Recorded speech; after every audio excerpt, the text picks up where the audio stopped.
ほら、ルフィ、今一緒に海賊になる仲間を探してるんだ。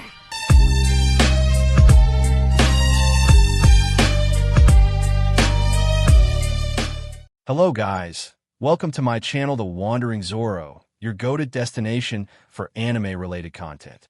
And if you're new here, don't forget to hit that subscribe button and turn on notifications so you never miss out on our latest videos. In today's video, we're going to be diving into this series. So be sure to stick around until the end, and let's get started. Sorry kid, it's not going to happen. Izuku's face went as pale as a ghost from the shock of hearing that dropping his toy in the process. Inko. Oh dear, is something wrong? Then, everyone else's age has been able to use some kind of ability. Doctor, my records say you're a 4th-generation quirk users. What powers do you and the boys farther have?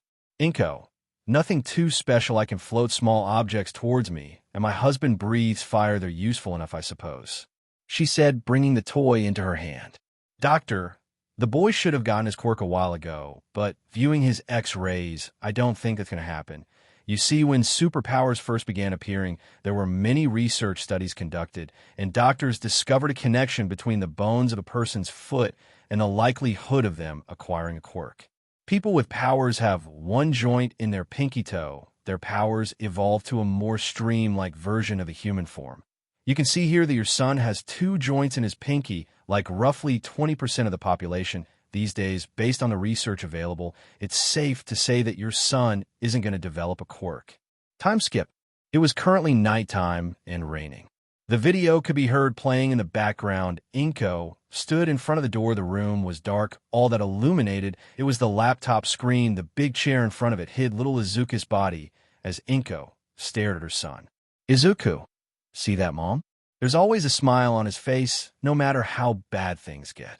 Inko took a step forward, hearing her son's voice. Izuku, no matter how bad things get, he never gives up. Izuku's voice was broken. All you could hear was despair and heartache in his voice. And when he turned, revealing his destroyed expression, Inko teared up and covered her mouth with tears welled up as she collapsed, hugging Izuku, who carried a broken smile on his face as he pointed shakily to the screen. Izuku, can I be a hero, too? He asked his dear mother. She walked to him and collapsed, hugging her baby. Inko, I'm sorry, Izuku, I wish things were different. Tears continued falling down his eyes. Mom, that's not what I needed you to say. Couldn't you see my world was crumbling? There was only one thing I wanted to hear. Time skipped to Adler Junior High. Teacher, so, as third-year students, it's time to start thinking seriously of what you want to do with your lives now. I could pass out some career aptitude requests, but everyone began to activate their quirk. Teacher, why bother? I know you all want to enter the hero course, he said, throwing the papers in the air as everyone cheered behind him. Bakugo, hey Teach, don't lump us in with this bunch of losers. We're the real deal, but these losers would be lucky to end up as sidekicks for some busted-up D-lister. Everyone, you think you're better than U.S. Katsuki. Bakugo, let's go, I'll take you all on, he shouted with too much pride. Teacher, how you've got impressive test results. Maybe you will get into UA, he said, reviewing Katsuki's results on a clipboard as the class murmured about UA and how difficult it is to get in. Katsuki, that's exactly why it's the best school for me. I aced all the mock tests. I'm the only ones in this school able to get into UA, and then I'll take down All Might and be the richest hero of all time. People all across the world will know who I am, and it'll all start in UA High. Teacher, oh yeah, Midoriya, don't you want to go to UA too? Katsuki froze, and the class looked at Izuku, all quiet, as he hid his head in his arms. He wears glasses. Everyone, ha ha ha ha ha. Random, Midoriya, yeah right. Random, you can't get into UA without a quirk. Izuku, actually they changed that rule, I could be the first one, he said, trying to convince them, but suddenly his desk was exploded and he was sent into the wall behind him. Katsuki, listen up Deku, you're even worse than these bunch of rejects, you quirkless wannabe. You really think they'd have you when they could have us instead. Izuku, oh no wait, you got all wrong really. Izuku backed up till he bumped into the wall behind him. I'm not trying to compete against you three, you gotta believe me, he said, and then looked down. It's always been my dream to go into UA and be a hero. I may not have a quirk, But I can still try, can't I? He asked when Katsuki got even angrier and smoke came out his hands. Katsuki, you'd never be able to stand with the best of the best. You'd die in the exams, defenseless Izuku. The school's already crappy. Do you really want to embarrass it more by failing so hard? He said as the class appeared demonic in front of Izuku, while the boy looked at the floor hurt. Time skip. Izuku could be seen packing his bag up after a long day. He took a look at his phone, seeing the news about MT Lady. Izuku, he looks like I got some more notes to write. He said to himself, holding up his notebook. When it was snatched away, looking up, he found Bakugo and his lackeys smirking at him with way too much pride. Katsuki, I don't know what you think you're doing, Deku, but we ain't done yet. He told him with a glare. Lackey 1, what you got there is diary. He then took a look at the book's title. Lackey 2, don't tell me you're taking notes on how to become a hero. That's pathetic, ha ha ha ha. He laughed at Izuku before Bakugo exploded the book in between his hands. Izuku, ah. Bakugo then threw it out the window. Izuku, that's so mean. Bakugo then placed his hand on Izuku's shoulder, causing a burn, and making smoke come out. Take some advice, and don't even think about applying. He pushed Izuku back, making him trip and fall to the ground. Bakugo, most first-string heroes are seen when they're young people. Just look at them and know they're destined for greatness. It's not ego talking. I just know I'm good. Lackey, ego, he whispered. They began walking away, mocking him on the way before Bakugo stopped at the door. Bakugo, you know Deku there might be a way for you to get a quirk. He looked back to Izuku, who looked at him with a small glimmer of hope in his eyes. Bakugo, take a swan dive off the roof and pray for a quirk in your next life. Izuku's eyes widened, but they quickly closed. A small tear fell out his eyes. Time skip. Izuku walked to the back of the school, finding his notebook in a pond with fish biting on his book. Izuku, stupid idiot, what if I'd really jump? What would you do then? My dreams have turned into fish food. That's enough, give it back. He said, snatching it out the water, while gritting his teeth in anguish, staring at his book. Stupid idiot. After that, Izuku left to go home. On his way there, he reached a bridge and stopped for a moment, trying to lighten his mood. Made a vow that day, no matter what anyone else thinks, I have to believe in myself, and I'll keep smiling just like him. Izuku walked under a bridge laughing like All Might before hearing a strange noise behind him. He turned around, seeing something building up behind him, a large sludge-like villain. Izuku, a villain. He whimpered as it towered over him. You'll make a perfect skin suit for me to hide in, kid. Izuku ran away as it jumped over, enveloping him in its green body, shoving itself forcefully down his throat. Sludge, don't worry, I'm just taking over your body. It'll be easier for both of us. If you don't fight back, you'll feel better soon. Izuku, thoughts? I can't. Breath. Sludge, thanks for the help, kid. You're my hero, kid. I didn't know he was in the city. I gotta get out of here fast before he tracks me down. Izuku, thoughts? My body's getting weak. I think I'm gonna die. Anybody help. The villain sent an attack at him, but ducked, dodging it, and charging forward, reeling his fist back. Texas smash. He roared, sending a gust of wind, blowing the villain away. Izuku looked in shock at the giant of a man before him, and then he fainted. All Might, he whispered. Time skip. All Might was lightly slapping Izuku at high speed, waking him up. All Might. Hey, wake up. Izuku slowly woke up. Thought, I lost you there. Izuku's face morphed into one of shock before he scooted back, screaming. Izuku, ah. All Might. Well, looks like you're all right. Sorry about that back there. You got caught up in mood justicing. And although I have no idea what happened to the villain, I usually do keep civilians safe. But it turns out the city sewer system is pretty hard to navigate. Anyway, you were a big help. I've captured the evildoer, he said, showing Izuku 2 soda bottles with the villain in them. Izuku, thoughts? The most amazing hero in the entire world. All Might in front of me in the flesh. He looks so much cooler in person. Holy cow, I need to get his autograph. Where's my notebook? Izuku found his notebook and was about to ask the man to sign it when he found he already did, causing him to scream in shock and begin bowing at high speeds. Grateful, thank you very much. This will be a family heirloom for generations to come. All Might gave a thumbs up. All Might. Now, if you'll excuse me, I must give the villain to the police to deal with him. See you around, he said, crouching, about to jump away. Izuku. Hey, wait, you're leaving already? All Might. Pro heroes always have to be prepared for another villain to attack. I'm taking off, thanks for your continued support. He shouted, leaping through the air when he felt something on his foot and turned back to see Izuku flailing through the air. All Might. Hey, Lego, I love my fans, but this is too much. He shouted, trying to push Izuku off of his leg. Izuku. No way we're flying. If I let go now, I'll die. All Might then realized it. Oh, I guess you're right. I just have so many things to ask you. Please, All Might, you're my favorite hero of all time. He shouted at All Might, who took a moment before agreeing. Fine, just close your mouth and eyes, he told Izuku, who did as told. All Might had a little blood escape his mouth. Oh no, he said to himself. Time skip. All Might landed on a random roof with Izuku, who leaned on his knees for support, nearly toppling over. Breathing heavily, he managed to speak. I just saw my entire life flash before my eyes, he said to himself. All Might. All right, I must leave. Knock on the door, they'll be sure to let you in.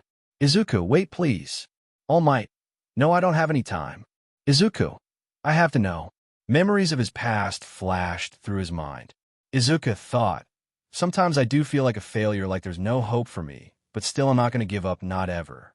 Izuku. Can someone without a quirk become a hero? He shouted at All Might, who stopped. Izuku. I'm a normal kid without any powers. Could I ever hope to become someone like you? All Might turned slightly, looking at Izuku, who had his eyes closed and looking down. Meeting All Might that day was a dream come true, a real miracle. I didn't realize it at that time, but that chance encounter would be something that would change the course of my future forever. Flashback. All Might. All right, I must leave. Knock on the door, they'll be sure to let you in. Izuku, wait please. All Might. No, I don't have any time. Izuku. I have to know. Memories of his past flashed through his mind. Izuku thought, sometimes I do feel like a failure, like there's no hope for me, but still I'm not going to give up, not ever. Izuku. Can someone without a quirk become a hero? He shouted at All Might, who stopped. Izuku. I'm a normal kid without any powers. Could I ever hope to become someone like you? All Might turned slightly, looking at Izuku, who had his eyes closed and looking down. Meeting All Might that day was a dream come true, a real miracle. I didn't realize it at that time, but that chance encounter would be something that would change the course of my future forever. Present. All Might shook in pain, hunching over. He held his stomach, but our protagonist was too absorbed with his question to take notice of the man who had smoke coming out of him. Izuku. People think I'm some kind of weakling for not having a quirk and like to make fun of me. But you know what? That makes me want to prove them wrong. Ever since I was a kid, I thought that saving people was the coolest thing you can do. I want people to see my fearless smile and be the kind of hero everyone in the world looks up to, just like you. He said, looking up with a smile at the now skin and bone version of All Might. Izuku shook with shock at the man in front of him, standing in All Might's place. Izuku, he screamed in terror. Izuku, All Might? He shouted in shock, looking at the shriveled-up man. Izuku, how did you deflate? What happened? How is this even possible? No, you can't be him. You're a fake, an imposter. All Might. Young man, I assure you, I am Almi PFFT. He spit out vital fluid. Izuku, impossible. All Might. You know how guys at the pool are always sucking in and flexing, trying to look buff? I'm like that. He said while wiping his mouth. Izuku, this can't be real, no. I'm dreaming. All Might's a giant of a man who saves everyone. He defeats all obstacles and saves the day with a fearless smile. All Might. Sigh, there's plenty of fear behind that smile. He walked to the bars in front of him and sat down, leaning on them. All Might. I accept you not to tell your friends about this or put on online. He raised his shirt, revealing a scar, making Izuku jump back. All Might. Pretty gross, right? I got this in a fight few years back. My respiratory system was destroyed. Whole stomach, all the surgeries pretty much wore me out. It can't be fixed right now. I can only do hero work for hours a day. Rest of the time, this is what I look like. Izuku gasped. No way, 5 years ago. Does that mean it was the fight with Toxic Chainsaw? He questioned him. Wow, you really know your stuff, but no, the punk may have landed some hits, but he couldn't bring me down. Most of the world has never heard of this fight. I did everything I could to keep it under wraps. He turned to look up at the sky. All Might. I'm supposed to be the guy who can't be taken down, right? I'm the symbol of peace. People everywhere have to think that I'm never afraid, but honestly, I smile to hide the fear inside. It's just a brave face I put on when the pressure is high. This job isn't easy. Izuku took a step back as All Might stared at him with powerful blue eyes. He could hear the words. He was about to say the words he prayed to never hear. All Might, pro heroes are always having to risk their lives. Some villains just can't be beaten without a quirk. So can you be a hero not without a quirk? Izuku felt like he was shot by a shotgun through the heart. He was utterly destroyed and looked down with pain in his eyes. I see, he replied to the hero who stood up. All Might, if you want to help people, there are plenty of ways to do it. You could be a police officer. They get trash because the heroes capture most of the villains, but it's a fine profession. He walked over to the door on the roof and opened it, stopping before he left. It's not bad to dream, young man. Just make sure those dreams are realistic. Understand? Izuku stood there with a broken smile. With All Might. All Might, cough cough now, let's get you to the... He grew shocked. The bottle with the villain was gone. He looked around his body and still didn't find it before hearing an explosion and looking out the window beside him to where smoke was coming from. Not good, he said to himself. With Izuku. Izuku just stood there frozen before hearing the explosion. He looked to the smoke and ran towards the door. Izuku, a villain. I wonder which hero will show. Suddenly All Might's words replayed in his mind, and he stopped, his mood going down, and now he simply walked to the door. At the scene, at the site, the sludge villain caused destruction all over. The police kept the people behind them as the heroes Death Arms, Kimui Woods, and Backdraft arrived. Death Arms, how dare you prey on a child? He shouted at the sludge villain, jumping into the air to punch it as it held a kid inside it. Sludge, haha. Death Arms' fist sunk into it as he tried pushing out. What is this? Some type of goo, he shouted, shocked by it, before getting hit back into a metal wall. Extra Hero 1, you okay, Death Arms? Extra Hero 2, look out, the hero shouted as they dodged an incoming tendril to smash down on the shop behind them. Sludge, stay back, or I'll snap his neck. The boy revealed himself to be Bakugo, who pushed with all his might to get out of the sludge. Bakugo, gra. You picked the wrong guy to mess with. I'm going to blow you up and send you back to whatever hole you crawled out of. He shouted, creating small explosions. Let me go. He shouted, trying to get out, making huge explosion, pushing the heroes back. Sludge, you've got so much power. I've really hit the jackpot with a quirk like yours under my control. I could take out All Might with one punch. The civilians watching were slightly frightened by the scene. Civilian, whoa, is that some kind of special move? Civilian, this dude is a legit supervillain. Civilian, gasp, look at her. That new hero MT Lady will stop him. She said, but MT Lady had to stop since the buildings were too close together. Gasp, my only weakness, I'll need at least a 2-lane road if I want to make my way through. She shouted in her giant form. Kimui swung in and grabbed several civilians from the fire to get them out. Fire and wood don't exactly make a good combination. I'll need to leave someone else to handle this guy, he said, jumping away as Backdraft fired water on the flames. Don't look at me. I've got my hands full here. Where are those fire trucks? Anyone, he shouted to the other heroes. Death Arms, I can't get a grip on his weird body, and that kid keeps causing explosions left and right. We got to knock him out of the park somehow. Bakugo kept struggling, which Death Arms noticed, but he also noticed the villain attacking incoming. He shouted, jumping back, dodging another of the villain's tendrils. Death Arms, it's a no good. We don't have the right quirks to take down a villain like this. Extra Hero, we just got to keep it under control till someone else gets here, he said as another flame burst from behind some glass in a building.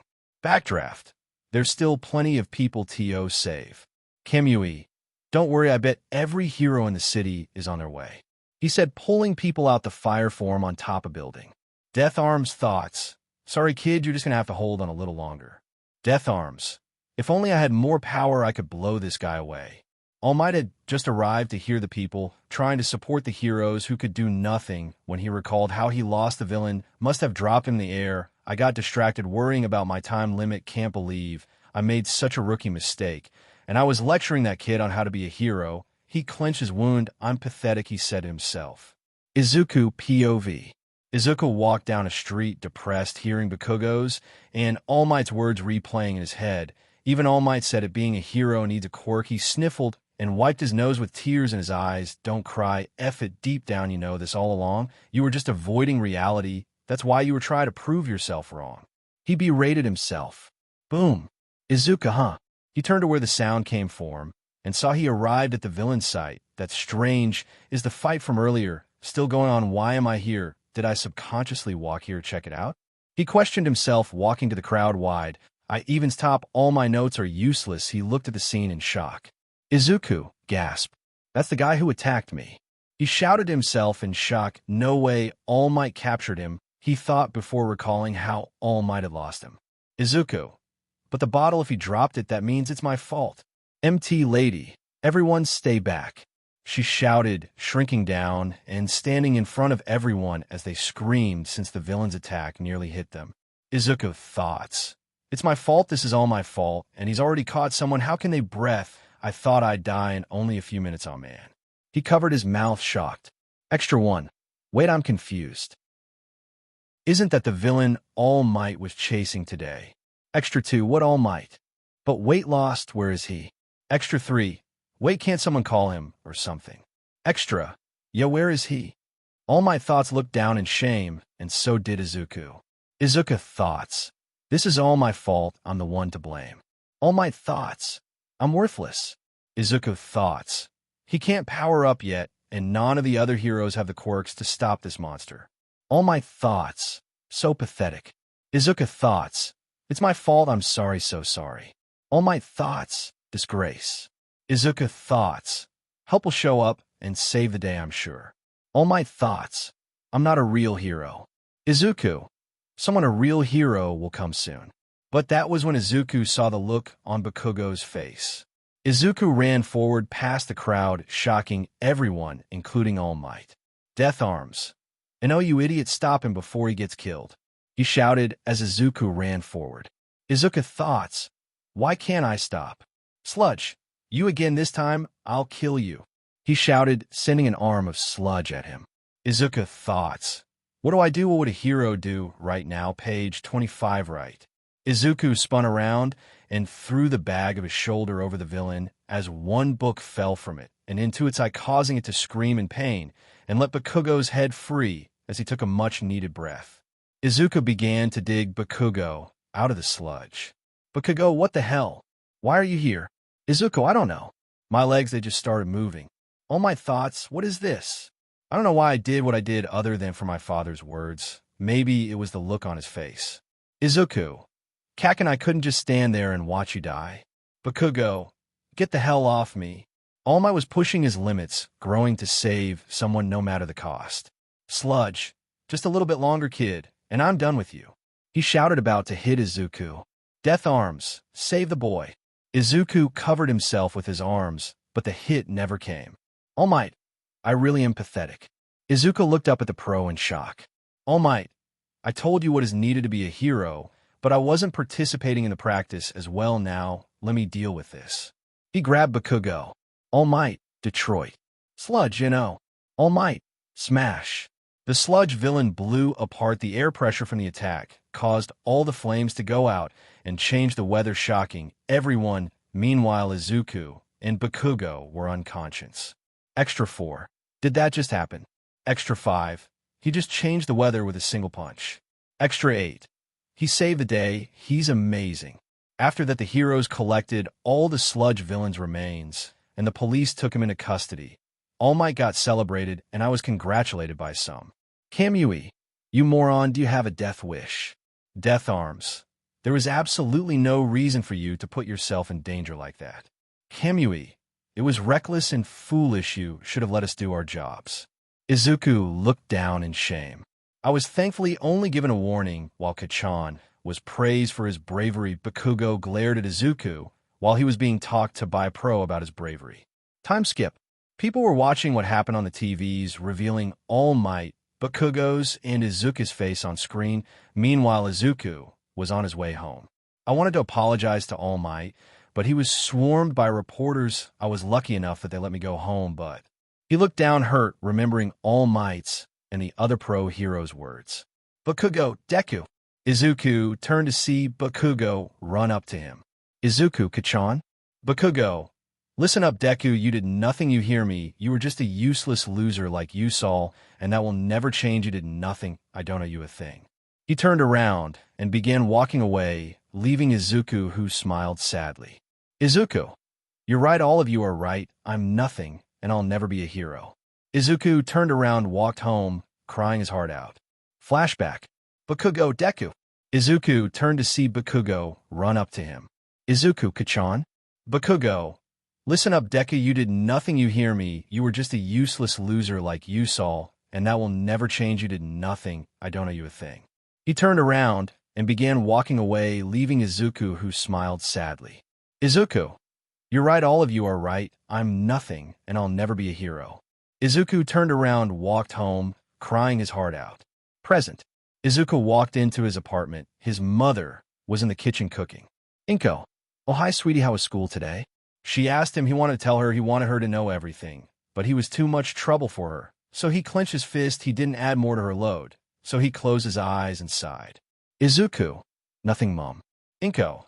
Oh, that's nice. Oh yeah, Izuku, could you please go to Addict and get my jeweler Mitsuki wants to go out later, and she invited me. Izuku. Oh sure, Mom. Inko. Thanks, baby. Izuku walked to the hall of his house and stopped midway, looking up to the string hanging down from the staircase. Pulling the string down, the stairs collapsed and stood straight. He climbed up and entered the attic. Looking around, he found her box of jewelry on top of a box and picked it up, but under it he found a broken glass box with webs inside it. Raising an eyebrow, he picked it up. Izuku, what was in here? He turned the shattered glass box around and saw the initials H.M. They were his father's. He was so focused on the case, he didn't see the insect slowly coming down and landing on his neck. It was dark blue with a white glow surrounding it. Its spider silk pack had a red pattern on it, while its fangs shined a bright green. It crawled up his neck, reaching just below his hair, and raised its head before biting him. Izuku, G.H. He fell backwards with his neck slamming against the wall, hearing a small squish. Inko, Izuku, are you okay? She shouted, worried. Yeah, Mom, I'm fine, he replied, rubbing his neck, feeling something in it. He pulled back and looked at his hand, seeing a squish spider. He threw it away and rubbed his neck, not realizing his biostructure was slowly mutating. Izuku climbed down with the box. Hey, Mom, I'm going to put it in your room, okay?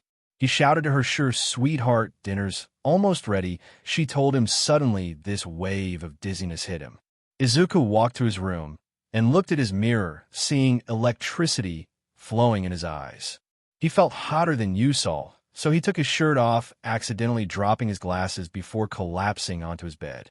Time skip. The next morning, Izuku yawned and woke up. He rubbed his head and sat up, looking down. He saw his glasses and picked them, raising his head. He looked at the mirror. He could see. He could see without his glasses. Izuku, what the hell? It was then he realized his body was completely different. Standing up, he hugged himself, checking out his muscles. Izuku, whoa. He flexed a little. Knock, knock. Inko, Izuku. Are you alright? Izuku, yeah. Inko, any change? Izuku, change. Yep, big change. Inko, well, hurry, you have school. Izuku, okay, Mom. Izuku got changed into his school clothes, filling them up a bit too much, so he just left the black top on his bed and wore the white shirt, pulling the sleeves up since they were now short for him. He was even taller than Bakugo, at least being 177 cms tall. He ran out the room, even more energetic than ever. Inko, good, you're up hungry. Izuku, no thanks, Mom. He kissed her cheek and ran to the door. Inko, be home soon. Izuku, yeah, I'll see you later, Mom. Izuku left the house, leaving Inko giggling. I was worried for no reason. Time skip. This is the front yard. Ignore Peter Parker. Izuku arrived at school and looked around, noticing the people staring at him. Most girls had blushes on their face, which embarrassed him, so he kept his head down as he walked before bumping into someone. What's your damage? The girl he bumped into shouted. Izuku took a step back. I'm sorry. I didn't mean to, he stuttered. Why in the world would you think I'd ever believe you, Aldera's biggest loser, Deku? She shouted at him. Katsuki. Snort, hey Todd, looks like Deke is hitting on your girl. Izuku. Wait, I didn't mean to, I swear. Todd. Oh, is that so? Deku, well, whatever, it doesn't matter. Doesn't matter. She ran to his face. You don't care? Todd. Why should I do you on a date, Deku? I want him groveling on his knees for touching me. Thank you very much. Everyone began laughing at Izuku before Bakugo grabbed him by the collar. Lucky you didn't try this with my girl Deku. If your loser got within a single foot of Kami, I would beat you to the ground and give you another scar, he said with a smirk on his face. He said, reminding Izuku of the scar on his chest. It healed, but still shows. But now Izuku wasn't scared, he was angry. Izuku, back of Bakugo was shocked. He didn't address him as Kachan. I won't be your punching bag anymore. Things have changed. He narrowed his eyes at him before he pushed him. Suddenly time slowed down for Izuku as he backflipped over one of his bullies trying to trip him up. Izuku, whoa. Extra 1. What the heck? Extra 2. How did he do that? Bakugo, GRR Deku. DE.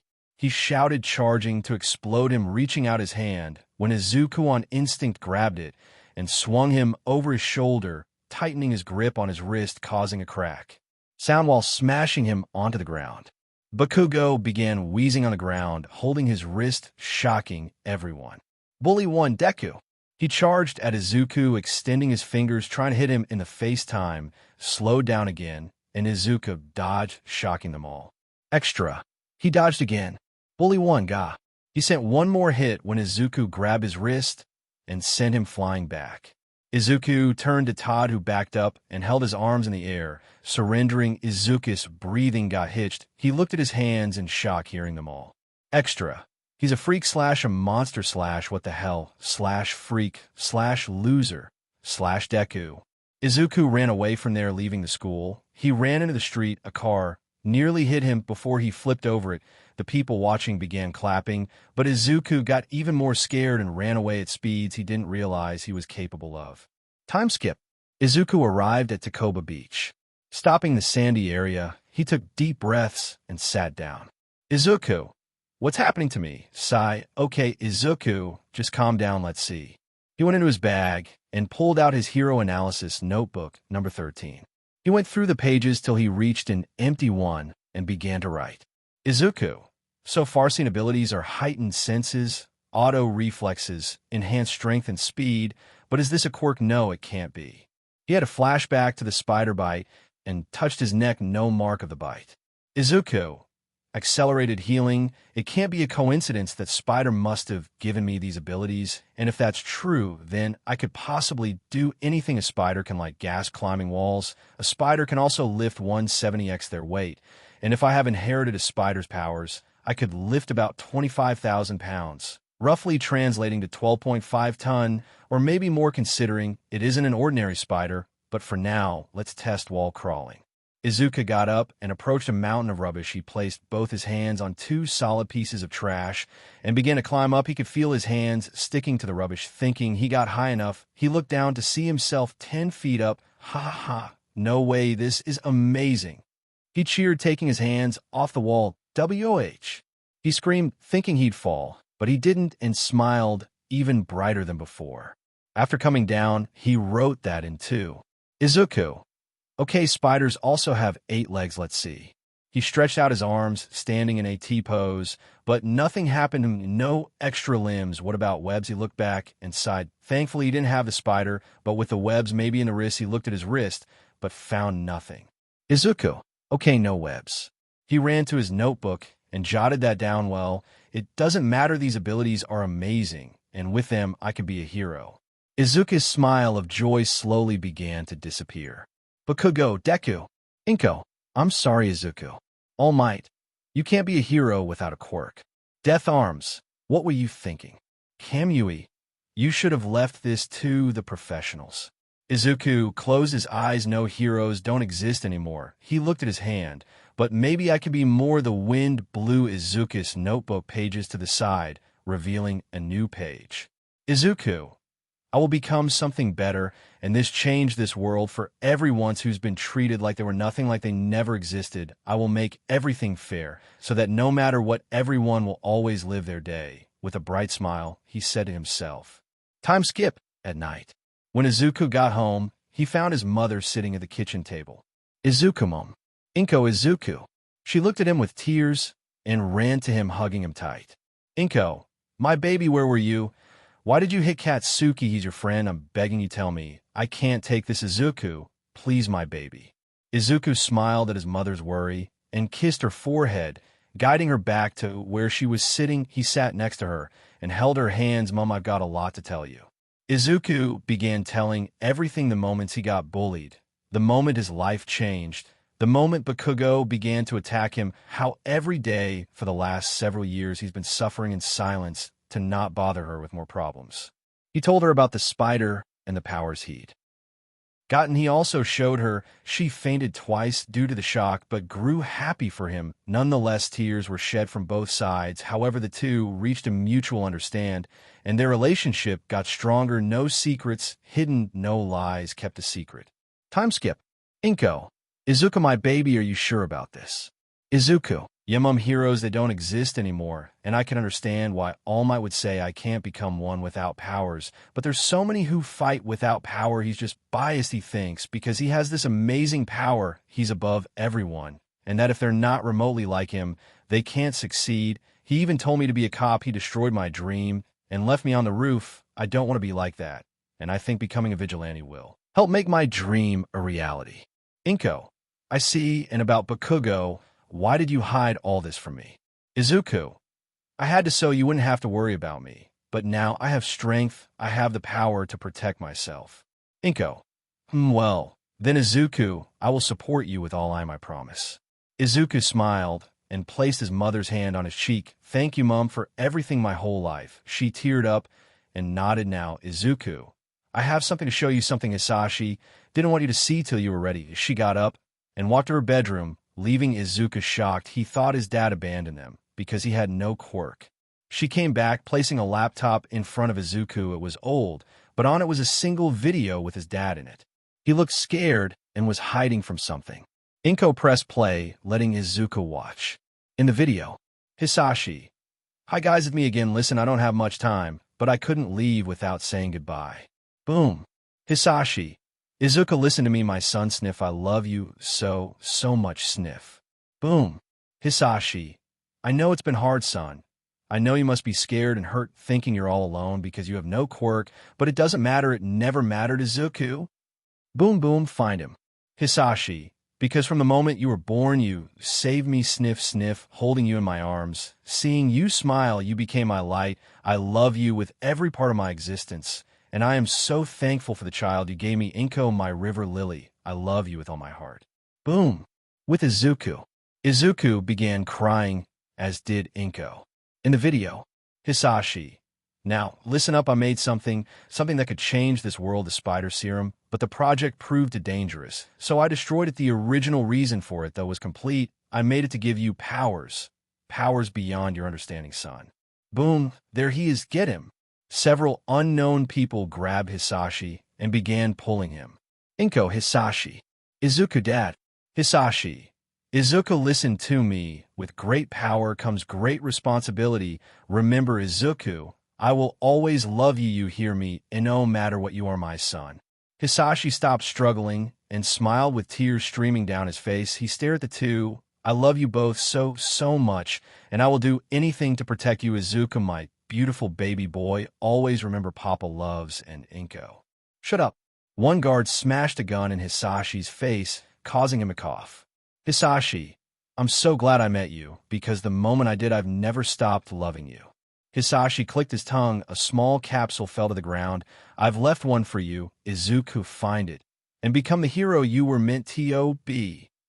Hisashi breathed in a lot of air and stared at the camera one more time. Hisashi, goodbye, my beautiful family. He roared out flames at the capsule, causing a huge explosion. End of the video. Izuku no. Inko hugged her son as he screamed. Inko, Izuku, your dad loves you and believed in you, so I will too, okay? Inko moved Izuku's face to look at hers. We'll both start now. We'll change together. Okay. Izuku wiped his tears and nodded.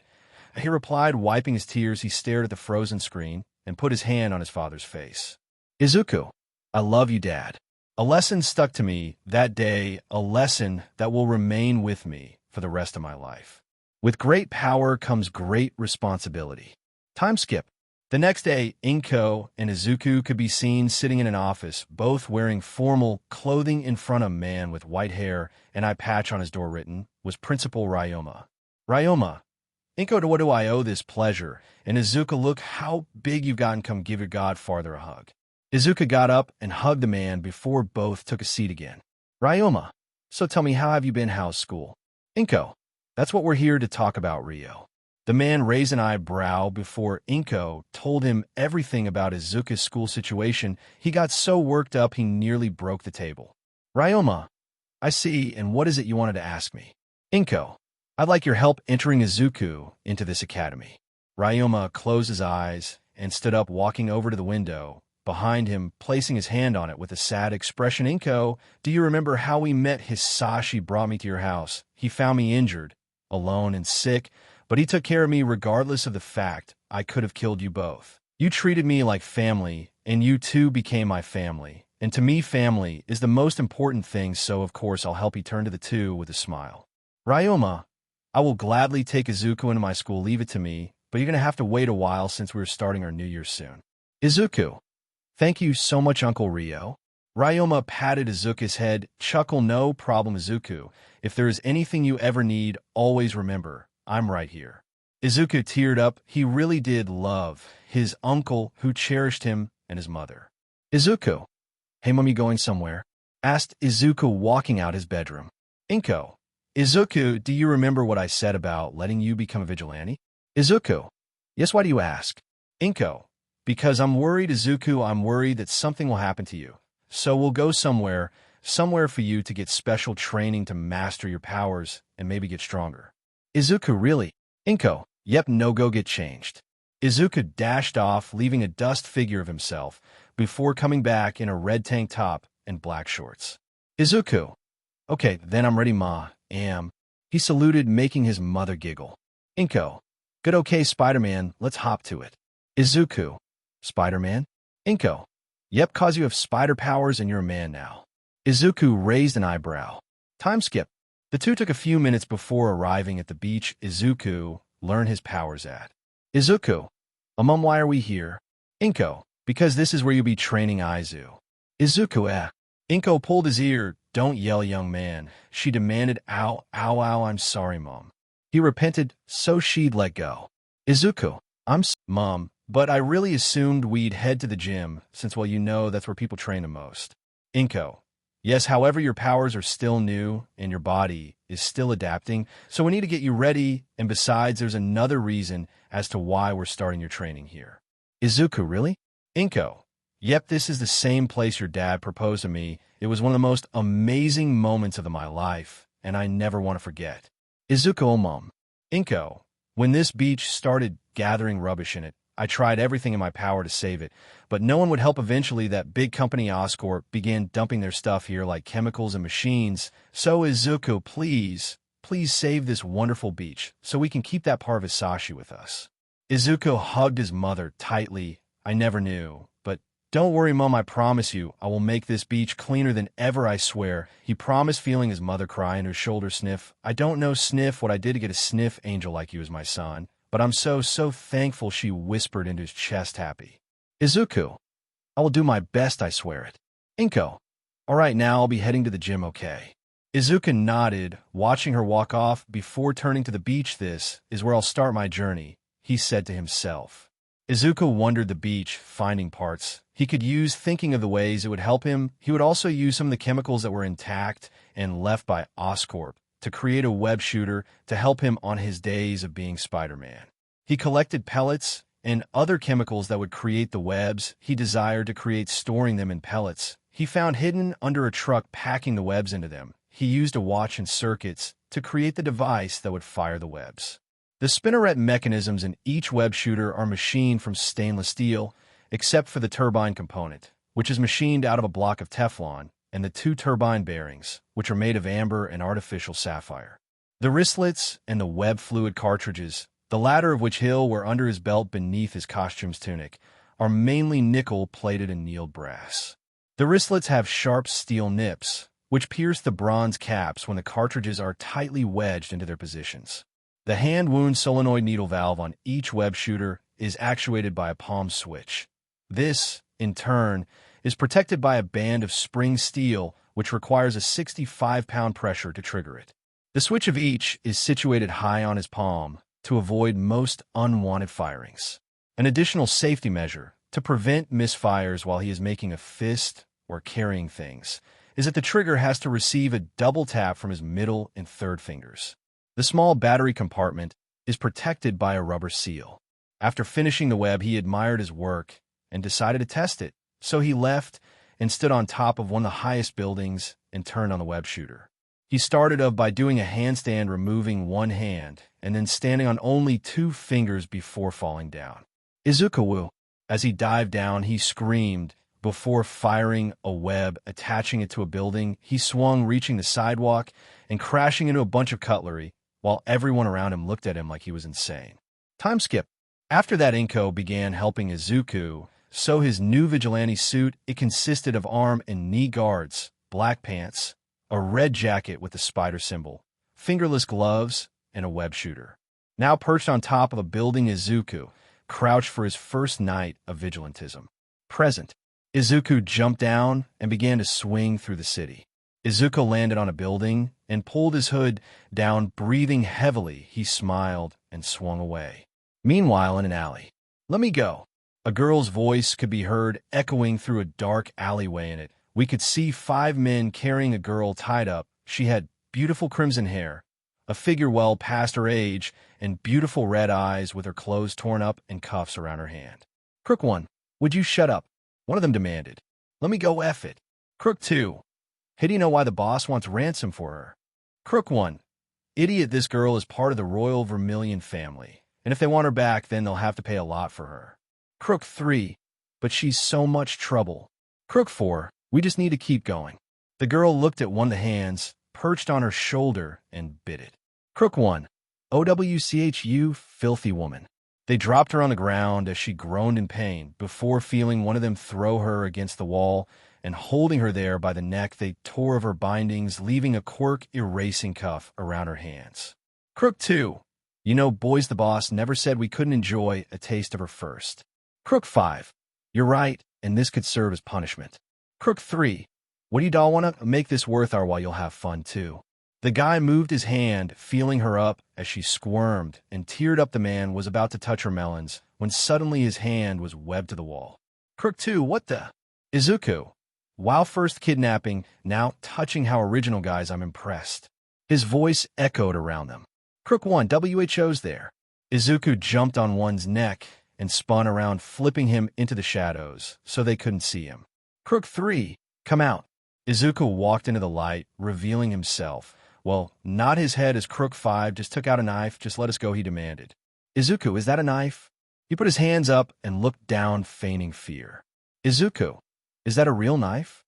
He went down to his knees and covered his head. Crook 3, yes, it's a real knife. Izuku, my weakness, it's small knives. Crook 4, just let us go. Izuku, anything but knives?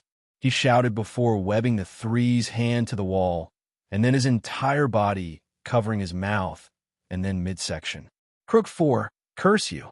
He charged at Izuku with his metal-coated fist, but Izuku punched him into a wall. Number 2 came at him with swords for hands, so Izuku, let's go, rock, dodge, paper, dodge, punch. He punched him in the face, sending him into the ground. 4 came and tried hitting him in the face, but Izuku grabbed him by the head and smashed him into a wall. Once done, he turned to the girl, looking at him. In shock, a blush came on her face as she stared deep into his emerald-colored eyes. Izuku, are you okay? He asked, crouching down to her and removing her cuffs. Yeah, oh, I'm Stella. Stella Vermilion, it's nice to meet you, she said, rubbing her wrists. Izuku, you too, Sue, I'll see you later, Kay, stay safe. Stella, wait, what's your name?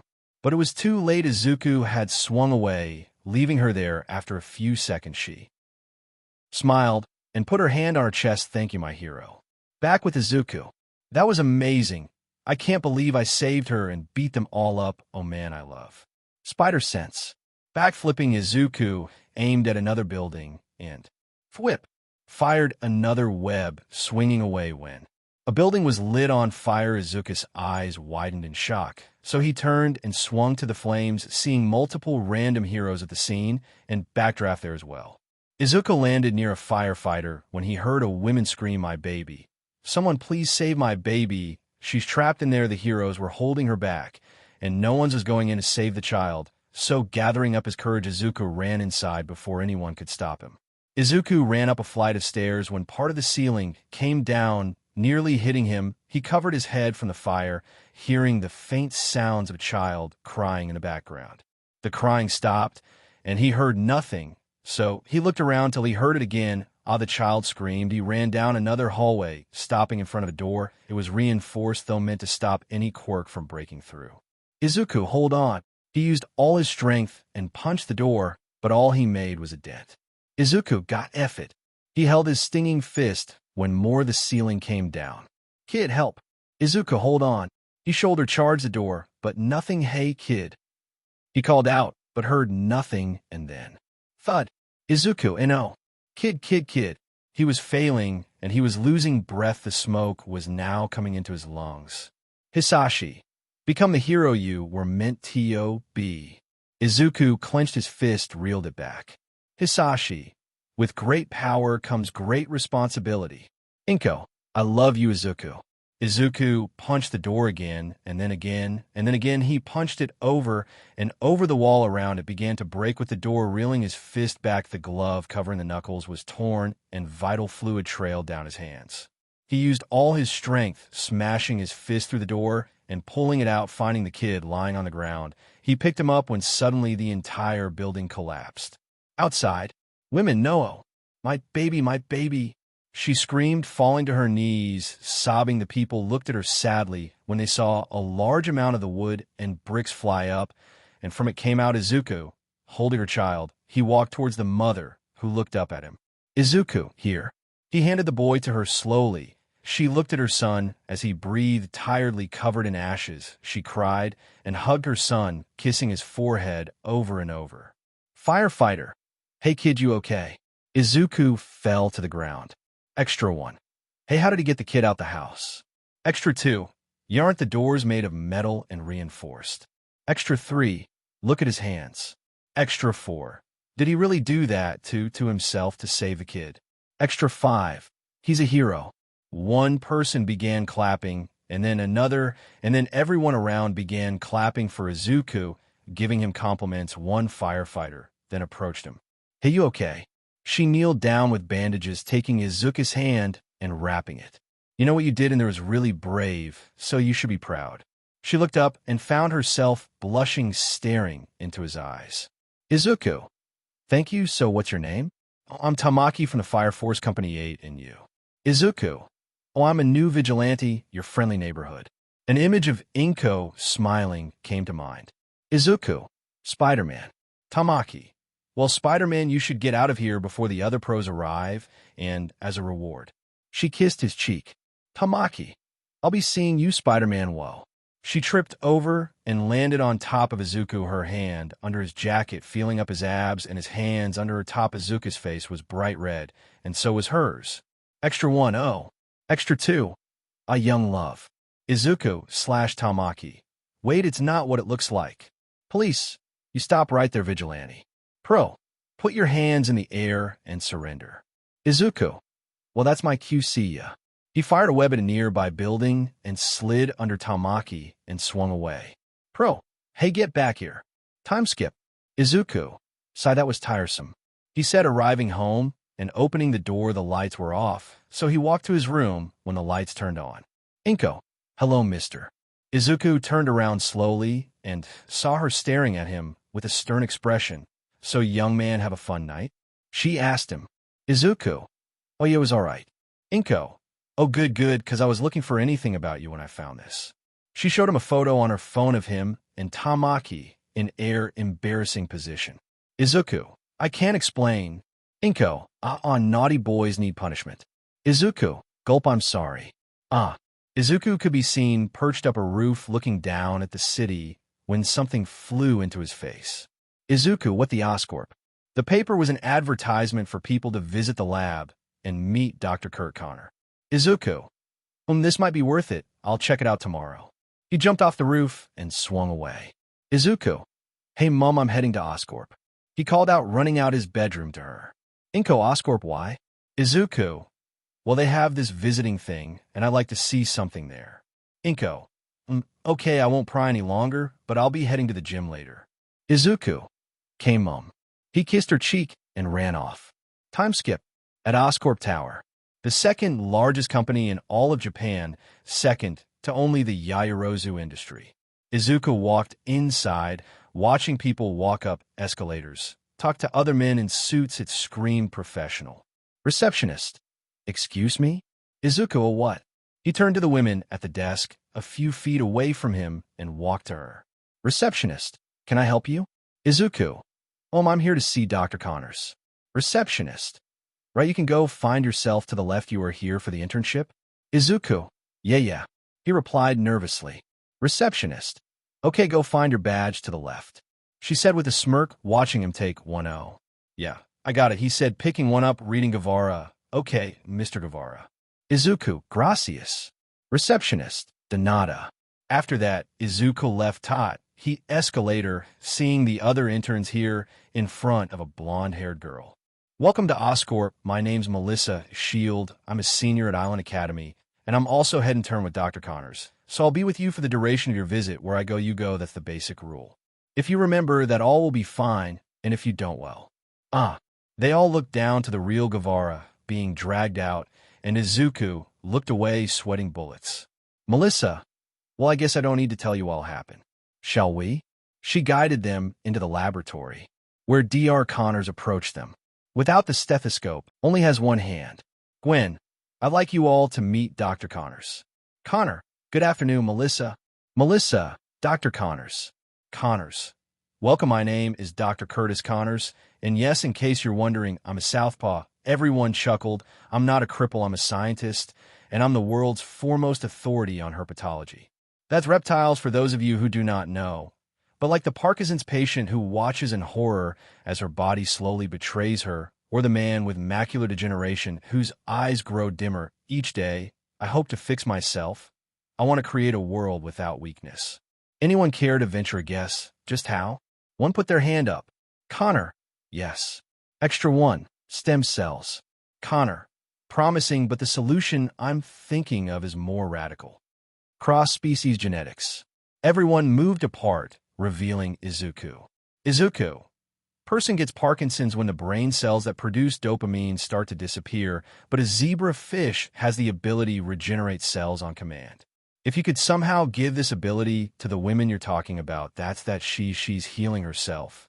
Extra two. You just have to look past the gills on her neck. Everyone laughed. Connor. SSH, everyone shut up, huh? And you are? Izuku. I'm Izuku Midoriya, third year, at Alder High. Connors. A pleasure, Mr. Midoriya. Connors then got a call. I'm afraid, dude. He calls. I'll leave you in Ms. Shield's capable hands. Nice meeting you all. He walked away as Melissa then showed them a hologram. Izuku tried sneaking away, though Melissa caught up to him. Hi, she greeted. What are you doing there, Midoriya? Or rather, Rodrigo. She questioned him. Izuku. Huh, oh yeah. Melissa. Giggle, what are you doing here? Izuku. I work here. I don't work here. I was going to say I work here, but it seems like in fact you do know that I don't. Melissa. Is it to see Dr. Connors? Izuku. No, of course not. Melissa. Then why are you here? You obviously snuck in for a reason. Izuku. I snuck in cause I love science. Melissa. You love science? Izuku. I'm extremely passionate about it. Melissa. You snuck in because you love science. So that I have to lead this tour group.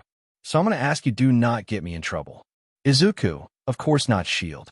They went back to the group, but Izuku got a little too curious and ended up leaving following a man that seemed to be holding sensitive information, making his spider sense go off, and hid as he watched him open a room with a pin when a group of workers in hazard suits came out the room and left with him.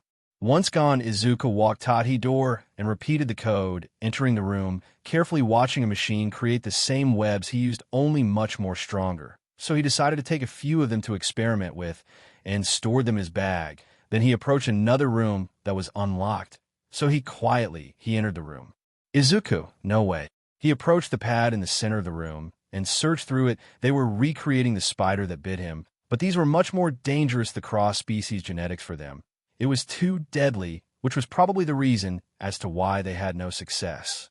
He searched through several files, finding the results of each test on humans. Some ended up exploding, others melted, and a few killed theme cells due to their loss of sanity and immense pain. But there was one classified as variant. It gave people superhuman capabilities and mutated their quirks in some cases, even giving the person more power. However, the process was shut down as it led to subjects falling into rage and killing everything inside Izuku. Had to take it before they could weaponize it. So he first plugged in a hard drive from his bag, downloading all the data onto the USB, and then unlocked a vault in the wall, taking the glowing yellow formula. Packing it in his bag, he left the room without anyone seeing him. He then walked back to where Melissa was, only to see her standing in front of him, looking at him accusatorially. "Melissa, give me the badge. Give it to me." Izuku gave it to her and left in a hurry, with her watching him suspiciously. With Izuku ran out of there and immediately went back him via web swinging. Time skip. At home, Izuku ran to his room, realizing his mother wasn't there, and unpacked his bag, placing the web capsule in a drawer and closing it. He opened his laptop and plugged in the hard drive, downloading the files. When it finished, he heard beep beep and went into his laptop, going through everything: their cross-species genetics, their tests, all of it, the gruesome results, and the horrific events caused by them, even in new projects like Oscorp flight suit, designed to beat Yaoyorozu in profit margins, was borderline fiscotic. It took the vitality of the person wearing the suit in order to give them different abilities. They called it the heart hybrid gear. It was disgusting to Izuku to think they would experiment on children like that, when suddenly he came up on a name that made his eyes widen in shock. Flashback. A girl with silver hair could be seen crying against a wall to the labs Izuku's father took him for a visit. "Izuku, are you okay?" he asked, worried. She looked up at him, revealing her beautiful eyes. "Who are you?" "Izuku. I'm Izuku Midoriya. It's nice to meet you." He smiled happily to her. She took a moment before wiping her tears and smiling back. In a flashback, Izuku was pissed. How dare they do this to her? He ended up crushing some of his desk under his strength. "Izuku-sai." Suddenly a new article came up, one that interested him very much. It had a photo of Dr. Connor and Hisashi smiling, with Hisashi putting his arm around his friend's neck like they were best buds. Dr. Connor even had both his arms still. "Izuku, Dr. Connors knew my dad." Time skip. The next day. Knock, knock, knock. Dr. Connors came to the door and opened it and saw Izuku standing at his doorstep. "Izuku, Dr. Connors, you don't remember me, but Connors, the intern from the other day." "Izuku, yeah, that's right, yeah." "Connors, I'm sure you're a very nice young man, but this is a home. If you want to talk to me, make an appointment at the office." He began to walk away. "When I'm Hisashi Midoriya's son," he said, making the man turn to him. "Connors, Izuku?" Scene change. Connors could be seen filling up a pot of coffee while Izuku leaned on the cupboards. "Connor, I'm afraid I can't help you much, Midoriya. I don't know why he left or where he was going." He turned to walk away and accidentally dropped the cup, only for Izuku to grab it. Connors, good reflexes. "Izuku, thanks." He handed him the cup. "Thank you, Dr. Connor." Thanked Izuku. "I read your book," he told him. Connors, "Oh." Izuku, "Yeah, it's something, so you really think it's possible, cross-species genetics." Connors, "Yes, of course. But you, father, and I were mocked for our theories, not just by society, but also by Oscorp, until your father bred the spiders. The possibilities became endless. We were going to heal the world, including I and you. In fact, you were the very reason he created those spiders. Then it was over. He was gone. He took his research with him, and I was angry. So I stayed away from you and your family, and for that I'm truly sorry." He looked down, as did Izuku. "Say it worked. Say you got it to work? Like, how much would the foreign species take over? What could the side effects be?" Connors, "It's hard to say, considering no subject survived. The problem was always." Izuku, "The decay rate algorithm?" Connors, "Right." Izuku, "Right." Izuku walked behind the counter, where he found a notebook. "Can I, Of course." Izuku sat down and began writing an equation. The doctor, fascinated, approached and tried peeking, so when he was done, Izuku showed it to him. Connors, "Extraordinary. How did you come up with this?" Izuku, "In my head." Connors looked at him with wonder. And how would you feel seeing me at the tower one day after school? He asked him. Izuku, yeah. Connors. Thank you. He took the paper and walked away. Time skip. Izuku could be seen lifting up some trash at the beach when... Hey! Izuku turned his head to the right. Over here. Izuku looked to his left, seeing a girl with pink hair and beautiful golden eyes with a strange shape in them. Izuku. Yes. You're the one moving the junk from here. It's your fault. I'm finding less and less things to build with. She approached Izuku with each word, and now stopped in front of his face, looking up at him with narrowed eyes. Izuku gulped and took a step back. Izuku. I'm sorry, but hey, what's that? He asked, looking behind her to see what she was building. Izuku. Hey, is that a jetpack from the Booster Hero Air Jet? Oh yeah, this is my new baby. I based it on a certain hero's backpack. Izuku. I love that guy. Giggle, isn't he awesome? The two got closer and closer till their faces were a few cms away from each other. Izuku blushed, but she didn't seem to mind, so he took a step back. Izuku. Anyway, I forgot to introduce myself, didn't I? I'm Izuku Midoriya. Nice to meet you. Mei Hatsumi, engineer extraordinary. Izuku. Chuckle, it's nice to meet you, Hatsumi. Anyway, about your invention problem, how about I and you scour this place, find what you need, and pull it to a separate pile off limits to anyone? May, really? Izuku, yep. May, okay, let's do this. Izuku, right. Connors, we have nutrients, our DNA, chromatography, transgenics, X-ray video. That's the only one on the planet. We have human line testing over. The doctor showed Izuku around the lab. Izuku, I remember that. The doctor turned to look at an odd machine with liquid nitrogen tanks behind it. Izuku, I've seen that before. Connors, the Gonali device. Izuku, yeah, I remember a picture of that in my dad's suitcase. The two approached the machine. The idea was so simple, and loaded it with an antigen. It creates a cloud which can be dispersed over a neighborhood, an entire city. Theoretically, you could cure polio in an afternoon, the doctor informed Izuku, who took a closer look at it. It's incredible, he said, admiring it. Connors. Well, others disagree. What if the device were loaded with a toxin? What if you wanted to opt out? You can't run from a cloud, so here it lies gathering dust. The doctor then guided Izuku to a room with a holographic display. Izuku, whoa. Connor. What you see here is a computer display of a lizard now. Many of these wonderful creatures have so brilliantly adapted that they can regenerate entire limbs that you can imagine. And every person with a healing quirk's envy. We're trying to harness this capability and transfer it into our host subject, Freddy, the free-legged mouse. Enter the algorithm now. Izuku, right? Izuku entered the formula his father created when he got a call. Connors, do you need to take that? Izuku saw it was his mother. Oh, yeah. Just a sec. He walked away and held it to his ear. Izuku. Yeah, Mom, I know. I'm sorry. I'll be home late. I'm at Oscorp. Yes. Okay. See you. Love you too. Izuku hanged up and went back to the program. Was that Inko? He asked Izuku. Oh, yeah, he replied. Connor. Good. I hope she's all right. Izuku. Oh, yeah, fine. Just wondering where I am. Computer. Function ready. Izuku. Okay. Izuku moved the file towards Connor. Check. He told him. Connor took it and added a little tweak. What are you trying to do? He asked him. Preempt the proteins. He responded. Computer. Begin trials pending failed subject deceased. Izuku. Come on. Computer. Pending failed subject deceased. Pending. Connor. Hack. He walked away when algorithm accepted regrowth, complete vitals, normal vital pressure, normal limb regeneration, successful. The computer showed it worked. The mouse regrew its limb. Izuku and Connor smiled happily. Extraordinary.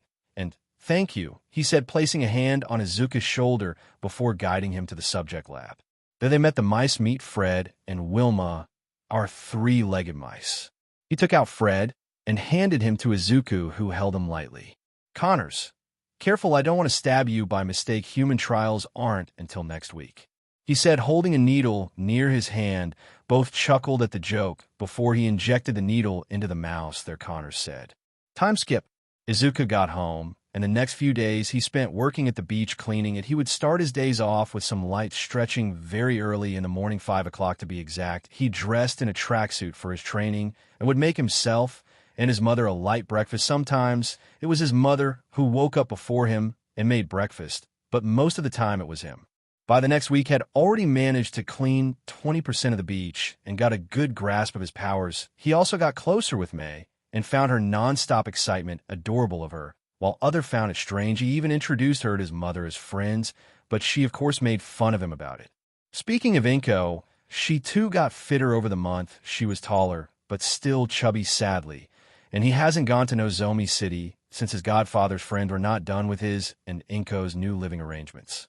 With Connor, cross-species genetics is finally working. I've used the lizard DNA to help Freddy regrow that limb. It's a miracle, said Osborne's right hand. Connor, no, it's hard work and a promise and a step closer to the primate lab. But he doesn't have time for little steps. Connor, little? I just mean he can't wait. Connor, well, he'll have to, unless he wants to be a lab rat. That's not what I'm saying. He told him, lifting up one of the experimental serums. Connor, so what are you saying? You have to start human trials now. Connors, no I don't and no I won't. Then he's going to die. Connors, people die. Even Norman Osborn. We are not finished. Connors walked up to his face with the files needed for the experiment human trials. Where on earth are you going to find the people to volunteer? What? As far as anyone's concerned, it's for a flu shot. That the Veterans Hospital is a place to start. Connors was disgusted and flabbergasted. You've got to be kidding me. He told him, I don't think I am. Connors tried walking past him, but the man grabbed him by his missing limb with his eyes flashing yellow, preventing him from moving and making Connors walk backwards. It's a little late for shock and indignation, Kurt. About 15 years late. Connor, I have no idea what you're talking about. Hisashi Midoriya wore it well. On you it's a cheap suit, as it was then. Connors, I had nothing to do with that. Is that what you told his son Izuku? Connors looked at him, harboring anger inside. I don't know what you're saying. He played coy. You don't know? Or you don't want to know? I'll remind you what happened.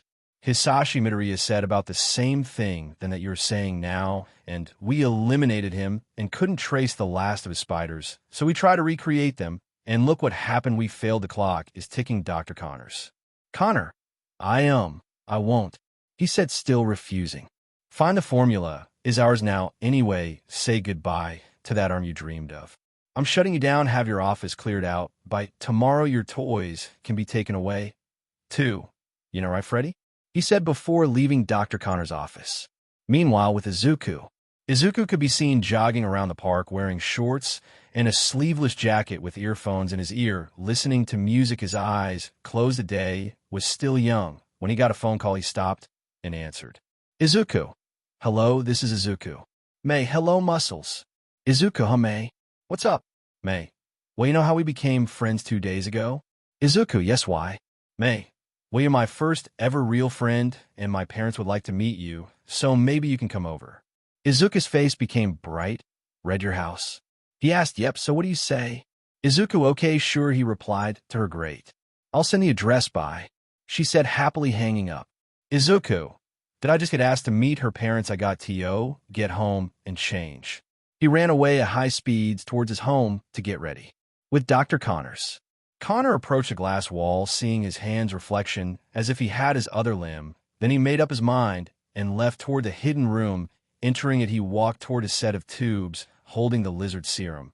So he took one tube of it and placed it into a needle and left the room. Sitting at a desk, he took a moment to get his mind focused and slowly injected it into his lost limb. He began to groan in pain, feeling it break his body. He lost conscience.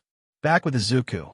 Izuku reached Mai's house wearing a suit and crawled over to her bedroom window, seeing her inventing an item.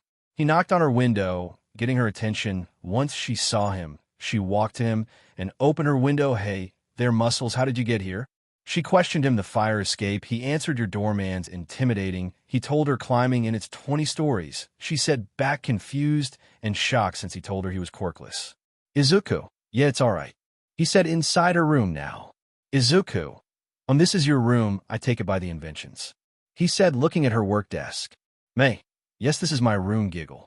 Izuku, oh yeah, these are for you. He said, pulling out a bouquet of flowers. May, wow, lovely. Izuku, yeah, I saw them on the way, and they reminded me of you. May, because of their color. She smiled cheekily because of their beauty, he replied, making her blush bright red. Oh, I see, and I love the suit muscles, she said, looking him up and down like he was a piece of meat, when suddenly her door opened. Hey, Hanuman with a suit and black hair entered the room. When he saw Izuku, he had a serious look on his face like he was going to shoot him. You must be Midoriya. May. Dad, this is Midoriya, Izuku, my first friend. Isn't he great? Izuku hesitantly approached the man and shook his hand. It's nice to meet you, sir. The man tightened his hold on Izuku's hand, which the boy returned. Mr. Hatsumi, firm grip. Nice to meet you. Dinner's ready. Hope you like Brancino. Izuku, who doesn't? He joked. With Connors. Connors woke up on his desk. When he noticed something wrong with his missing arm, he raised it and saw rotted scales encasing it. He began to peel it off, and once it was finally removed, it revealed a new arm, slightly slimy with the veins showing, but it was there, a new arm. He admired it and touched the light in front of him. It burnt slightly, but he didn't care about it. All he cared about was he had a new arm. He then remembered his previous talk and ran to his office. Picking up the phone, he put in the number and called someone up. Connors. Emma, it's Kurt. Is he there? Emma. I'm sorry, doctor, but no, he's on his way to the Veterans Hospital. Connor. No, you can't, Emma. You have to stop him. Emma. I know, but I'm always losing him on the edge. I'll make sure he returns your call as soon as possible. Once she hanged up, Connors fell down and held his head in pain. Time skip. Connors entered a taxi, quickly wearing a coat, while slightly hunched over and groaning. Take me across the avenue above the river. Hurry. He told the drive before looking at his hand, seeing it become larger, more scaly and beastly. Driver, do you want to go under the tunnel or the bridge? Connors, take the bridge. Driver, all right, hey man, you're right back there. He asked, hearing Connor groan in pain. Connors then looked at the driver. His face had green scales and fangs began appearing in his mouth. Just drive, he growled, scaring the driver, who sped off. Back with Izuku. Izuku sat at the table with the Hatsumi's in front of him, a plate of Brandino. He poked it with his knife, which Mice mother noticed. Ms. Hatsumi, you're having trouble there, aren't you? Star from the head of Simon, help Mice friend with the fish. She told her youngest son. First time he asked, cutting the fish for Izuku. Izuku. Oh, I had no idea. May giggle. Mr. Hatsumi, why don't you tell us about your day, honey? Simon. Oh yeah, Dad, did you catch that spider guy yet? Mr. Hatsumi, we didn't catch him yet, but we will. He's an amateur who's assaulting civilians in the dead of night. He's clumsy, he leaves clues, but he's still dangerous. Izuku raised an eyebrow. He's assaulting people. I'm not sure. I saw that video of him saving that Stella Vermilion from those kidnappers, and I think that most people would say he's providing public service, he stated.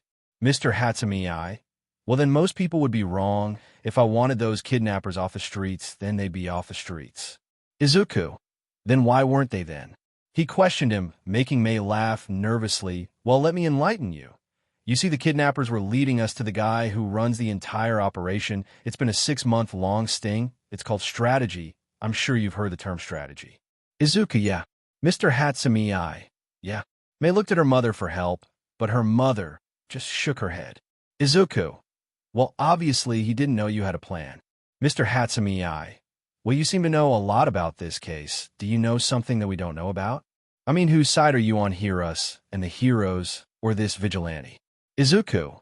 I'm not on anyone's side, but I saw the video. Mr. Hatsumi, well, the video, well, case closed. Izuku. Well, no, I'm just saying in the video, he looks like he's trying to help. Mr. Hatsumi, no, yeah, on the internet, I'm sure he's been made out to look like some kind of masked hero or something. Izuku. No, I'm not saying he's a hero at all. Mr. Hatsumi, then what are you saying? Izuku. I'm saying he's trying to help. I'm saying he's trying to do something maybe the police and heroes can't. Mr. Hatsumi, something we can't. What do you think we do all day sitting around eating donuts with our thumbs up our asses? Izuku. No, but he seems to be doing a better job than any hero, might I add. Mr. Hatsumi, what? Where's your proof? Izuku. The building in flames. When he got there, no hero or police officer was there. He dealt with it and saved a child about to die. No one else went in but him. Mr. Hatsumi, proof that he is a menace. Izuku. A menace or someone trying to do the right thing? Both males looked at each other with full seriousness. When May got involved, she stood up and walked away to the door.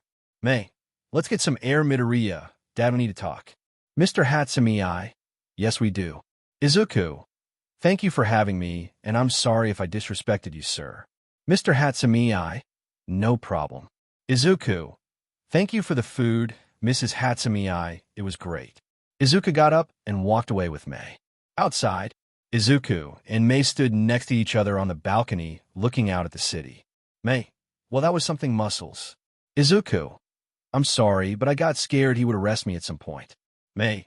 Giggle, I wouldn't have let him arrest you. Izuku raised an eyebrow without making him use my own cuffs. Izuku. Chuckle sigh. He looked down at the streets. What happened to you in there? She asked him. I have to tell you something. Mei, okay. She stared him in the eye. Izuku. I've been bitten, he said before realizing what he said and looking away. So have I, Mei replied, giggling. Okay. I gotta tell you this one thing about the vigilante and the car thief. Oh, okay, she replied, walking away. But Izuku brought her closer. Izuku. No, I'm gonna talk about me. Mei, okay, what about you? Izuku looked down and sighed. It was hard to tell her what she asked, but he said, nothing. Okay. She walked away again, this time further, when Izuku fired a web at her and brought her into his arms. She looked at him in shock. Mei, Gasperum, you're Spider-Man. Izuku chuckled and slowly leaned his forehead against hers. Mei, but why? Izuku. Tell you later. He whispered. The two stayed like that until my mother came. Mrs. Hatsumi. Mei, come inside right away, K. Gwen. Okay, see you, muscles. She said, kissing his cheek when the sound of sirens echoed into Izuku's ears. He looked out to see where it came from and jumped off the balcony. Flashback. Mrs. Hatsumi. Mei, come inside right away, K. Mei, okay, see you, muscles. She said, kissing his cheek when the sound of sirens echoed into Izuku's ears. He looked out to see where it came from and jumped off the balcony. Present. The cops raced down the streets to a building site where a taxi car was crashed into a wall, no driver inside, but half the vehicle from the back had been torn off.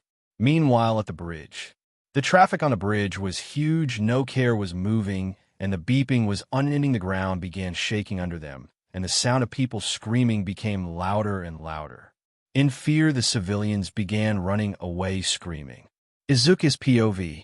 I landed on top of the bridge with my badge, checking out the cause of the riot, to see a creature twice as large as a normal human man. So I quickly put my suit on, this time with a mask, and saw it had large arms, sharp claws, and talons. Its fangs looked like they could pierce iron, and it strangely resembled a man with lizard skin. It searched every car, and then threw one down the bridge. Quickly, I swung into action and shot a web connecting the car to the bridge. So it never hit the water. I found the lizard thing hand found the car it was looking for, threw it off the bridge. Izuku, incoming. I kicked the lizard and landed on the ledge of the building, quickly firing a web at the car, holding it up and attaching it to the bridge so the people weren't killed. I looked to the creature, who had its back to me, ready to engage and fight when, somebody help. Help me, my kid is trapped. I turned to see a woman in tears, looking everywhere for someone who would help her. I let the lizard go and swung to the car that belonged to the women. Ani, help. I heard the kid inside scream, so I punched through the back glass and pulled it off to see the boy still buckled into his seat. Izuku. Hey, buddy, it's okay, it's all right. Get away, help. Izuku. It's all right, just calm down, I'm a normal guy, okay? I told him in a soft tone. The kid calmed down and stared at me with tears running down his face. Izuku. Okay, what's your name? I saw his bag on the ground with the name Koda. Izuku, Koda? Koda. Yes. Izuku. Let's get you out of here. Stay very still. I crawled into the car slowly. Here, I got ya, I said, reaching him and wrapping my arm around his belt. Okay, here, I got your belt. I'm gonna unbuckle it, and you turn around, okay? Koda. All right. Izuku. Here we go, 1, 2, 3. I unbuckled it and felt forward but spun around, so his back hit the seat in front of him, and now he was facing me. I smiled through my mask. Kid nodded when the smell of gasoline entered my nose. I turned to the right fast and saw the car had caught fire. It tore the web, making us fall so quickly. I webbed us to the bridge again, but this time I held it, and the car, as I heard Koda scream in fear, I refused to let it go. Izuku, Orga, Koda, climb now. Koda, I can't. Izuku. Yes, you can. The flames began getting closer to my hand. So quickly, I replaced my hand with my feet. Close your eyes and put my mask on, I told him, removing my mask and tossing it to him. Spider-Man. I turned my head to see a boat approaching us. Let us help. The sailor shouted to me. I smiled and encouraged Kota to climb. Izuku. It'll make you strong. Yeah, trust me. Yeah, come on, body climb, let's go. I told him, feeling the heat intensifying near me. Izuku. Kota, come on, you're doing great, buddy, you can do this. I told him as he began moving towards me with my mask on his head. I heard his breathing getting heavier due to the smoke when suddenly the back of the car I was holding tore off. Izuku, Inoo. Kota. I quickly got into action and fired 2 webs on the right and left of the boat, launching myself to Kota. Reaching him, I hugged his body in mine as the car hit the water, causing a large explosion. No one's POV. The people on the bridge looked down at the water. Hey, where is he? Do you think he? No way, he has to save him. Come on, Spider-Man, come on. The people were afraid, but not for themselves, but for the young hero who risked his life to save a child he barely knew. I can't find him. The sailors on the boat looked around the water, but no sign. Everyone looked down as Kota's aunt began crying when suddenly, whip! Everyone turned to the sound to see Izuku's web attached to the boat. He's alive. Yes, Spider-Man. The sailors quickly pulled the web, and with it Izuku up, helping him onto the boat with Kota in his arms, the kid laid there asleep, safe and sound due to being knocked out from fear of death. Sailor, you saved him. You're a hero, Spider-Man. We love you, Spidey. Yeah. Izuku smiled and put his mask on. You saved him, you really did it. You're a hero, Spider-Man. The sailor said. Izuku smiled and picked Kota up and launched himself to the bridge again. As people cheered for him, he handed the child to the women. Thank you, God bless you, Spider-Man. Izuku smiled under his mask. As the kid woke up and looked at Izuku, who are you? Izuku petted his head. I'm your friendly neighborhood, Spider-Man. The sounds of police sirens came close to them, and heroes approaching alerted Izuku. Go, Spider-Man. We'll cover you. The women looked at Izuku. He knew she was the pro-hero Mandalay Go Spider-Man. She told him. Izuku nodded and swung away. The sound of people cheering, for some reason, it made him happy. He actually saved someone. At home, Izuku could be seen being hugged by his mother as the news said Spider-Man saves kid about to die, risking his own life. Inko leaned back and put her hands on Izuku's cheek. Your father would be so proud of you, Izuku. Izuku cried hearing that and smiled brightly.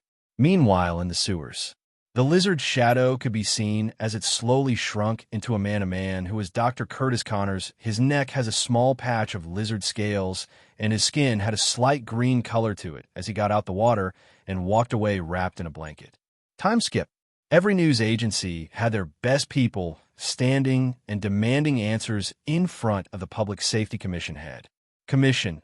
Everyone, please settle down. Listen, approximately 9 p.m. last night, an incident occurred on the bridge, and we are thankful for Spider-Man being there to save the child, but we are now sending out best heroes all around Japan to search for this creature, and I assure you we will find it. It and Spider-Man as well. Any questions? Yes, you say you will find the lizard and Spider-Man, but why are you looking for Spider-Man, a vigilante who came up not that long ago? Commission. Well, he is a vigilante who works illegally and must be caught.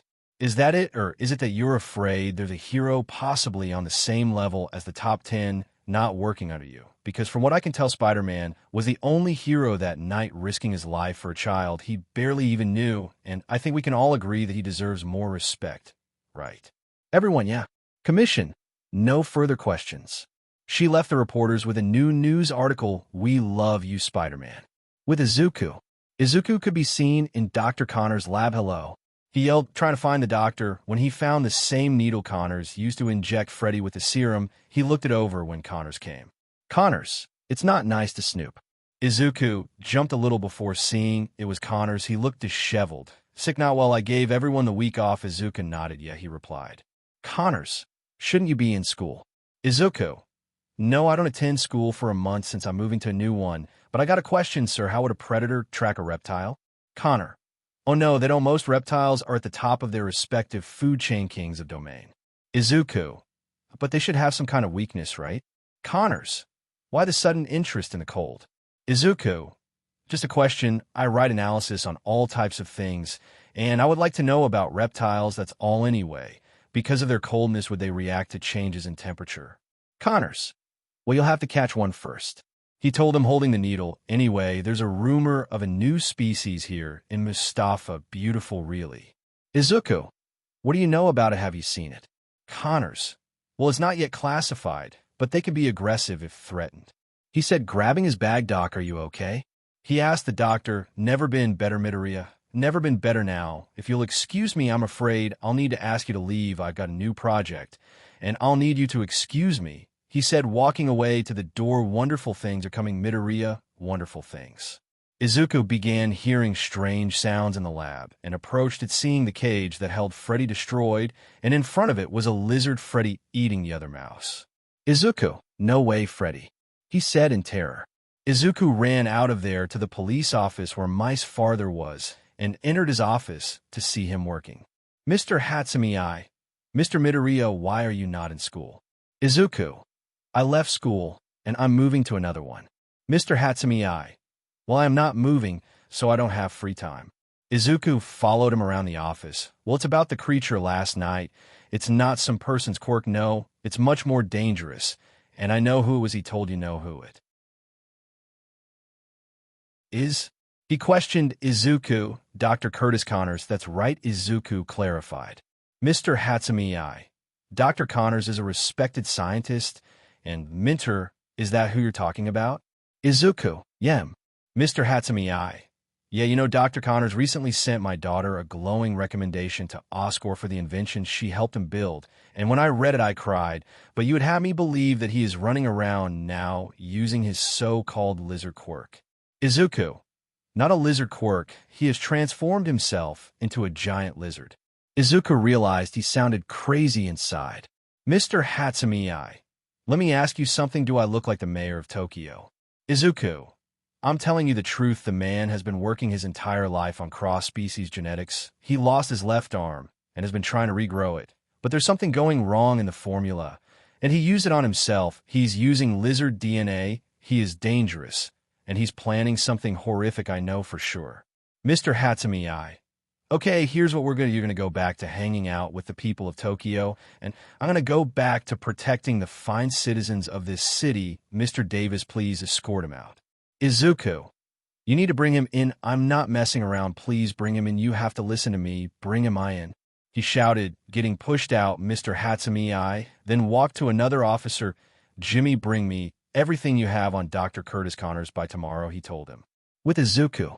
Izuku walked down the street to see lizards crawling into a sewer and realized they were going to Connors and knew he needed to take him down. Flashback. Mr. Hatsumi, okay, here's what you're going to go back to hanging out with the people of Tokyo, and I'm going to go back to protecting the fine citizens of this city. Mr. Davis, please escort him out. Izuku. You need to bring him in. I'm not messing around. Please bring him in. You have to listen to me. Bring him in. He shouted, getting pushed out. Mr. Hatsumi then walked to another officer. Jimmy, bring me everything you have on Dr. Curtis Connors by tomorrow, he told him. With Izuku. Izuku walked down the street to see lizards crawling into a sewer and realized they were going to Connors and knew he needed to take him down. Present. Deep into the sewers, Izuku slowly descended using his web while wearing his Spider-Man suit, taking the chance to capture Connors and stop him once and for all. With Connors. In the sewers, Connors could be seen in his makeshift lab. Connors. Recording Dr. Curtis Connors, temperature 189 degrees, set for 48 hours, blood panels consisting with subjects passed. With Izuku. With Connors. Connors. Cutting rate vastly improved, marked enhancement in muscle response, strength, and elasticity. He said to the camera, recording him. With Izuku. Izuku shot a single web into the right and left tunnels, then connected them. He then shot another 2 webs, one in the south and north, connecting them. He continued doing the same thing over and over till he finished with a perfect web trap. With Connors. Connors. Eyesight similarly improved.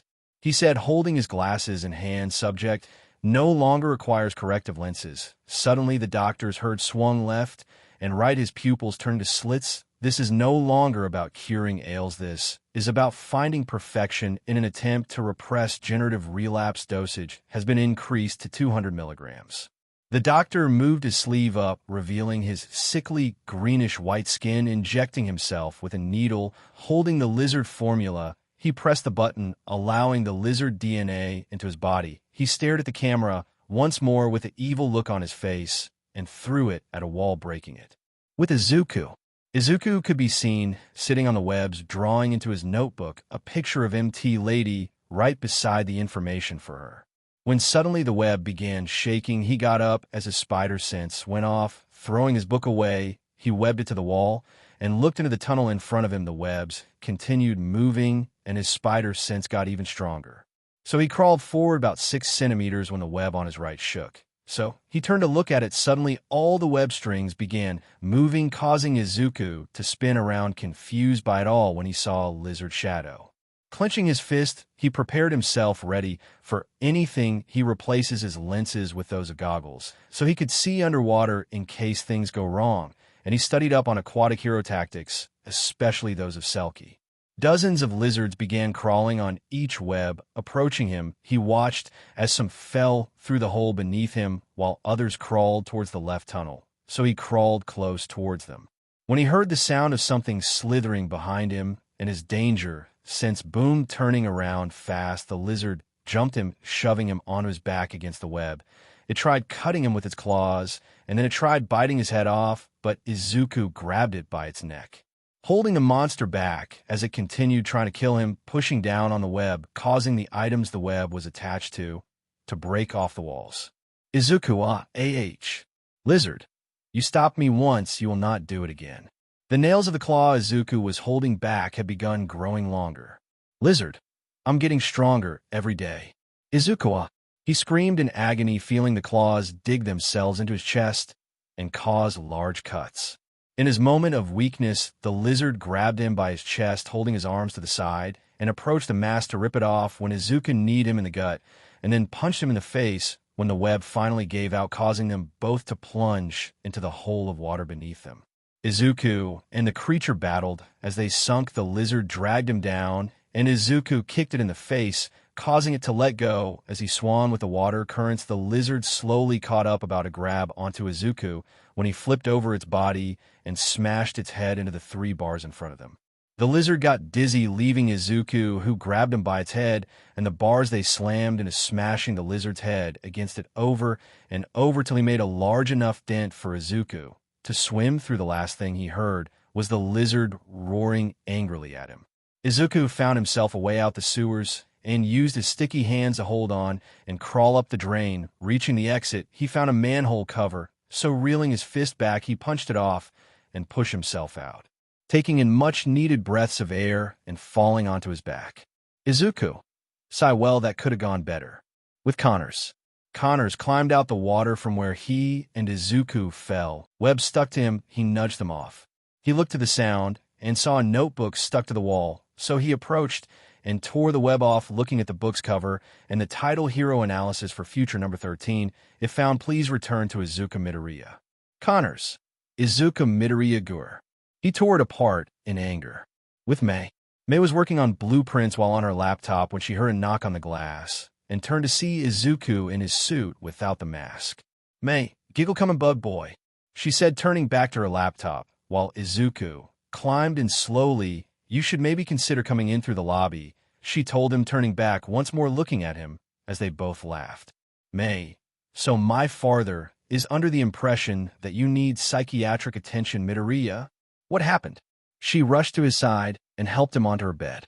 Izuku, you should see the other guy this instance with a large bump on his grown head, he said as May started unzipping his suit from the top. When Hey May, honey, you want cocoa, Simon made some, it's good. May rushed to the door with a blush, while Izuku quickly rolled onto the floor to hide. May, no, Dad, I don't want cocoa. Honestly, I'm 17 years old. Mr. Hatsumi, okay, I just remembered somebody a week ago who said they wanted to live in a chocolate house. May, well, that's impractical. Closes door, open door, and fattening closed door. May looked back at Izuku, who smirked at her childishly. She rolled her eyes and sighed before opening the door. May, sorry, Dad, I'm just tired. Mr. Hatsumi, it's good, he said, pointing to the kitchen with his thumb. May, I just can't have cocoa right now, 'cause I'm working. I'm doing this at the I have cramps. Mr. Hatsumi, oh, May, it's just like bad. I get emotional and keep crying. Mr. Hatsumi got really uncomfortable and tried finding a way out the conversation. It's brutal. You don't want to know. It's like a bad she finished. Mr. Hatsumi, I got it. May, thanks, Daddy, she said before shutting the door, leaving the man to walk away, trying to get that moment out his head. With Izuku and May. Izuku lifted his shirt up, revealing the large cuts and wounds. May went to her bathroom and took a towel, wetting it. She returned and began cleaning the wounds, careful as to not hurt him. She looked him in the eye, and he her. Izuku placed his hand on her cheek, causing her to lean into his touch. She looked at him worriedly. As she placed her forehead against Izuku's easy bug boy, she whispered to him, Izuku, Chuckle, what did you call me? May held him by cheeks and looked at him face to face.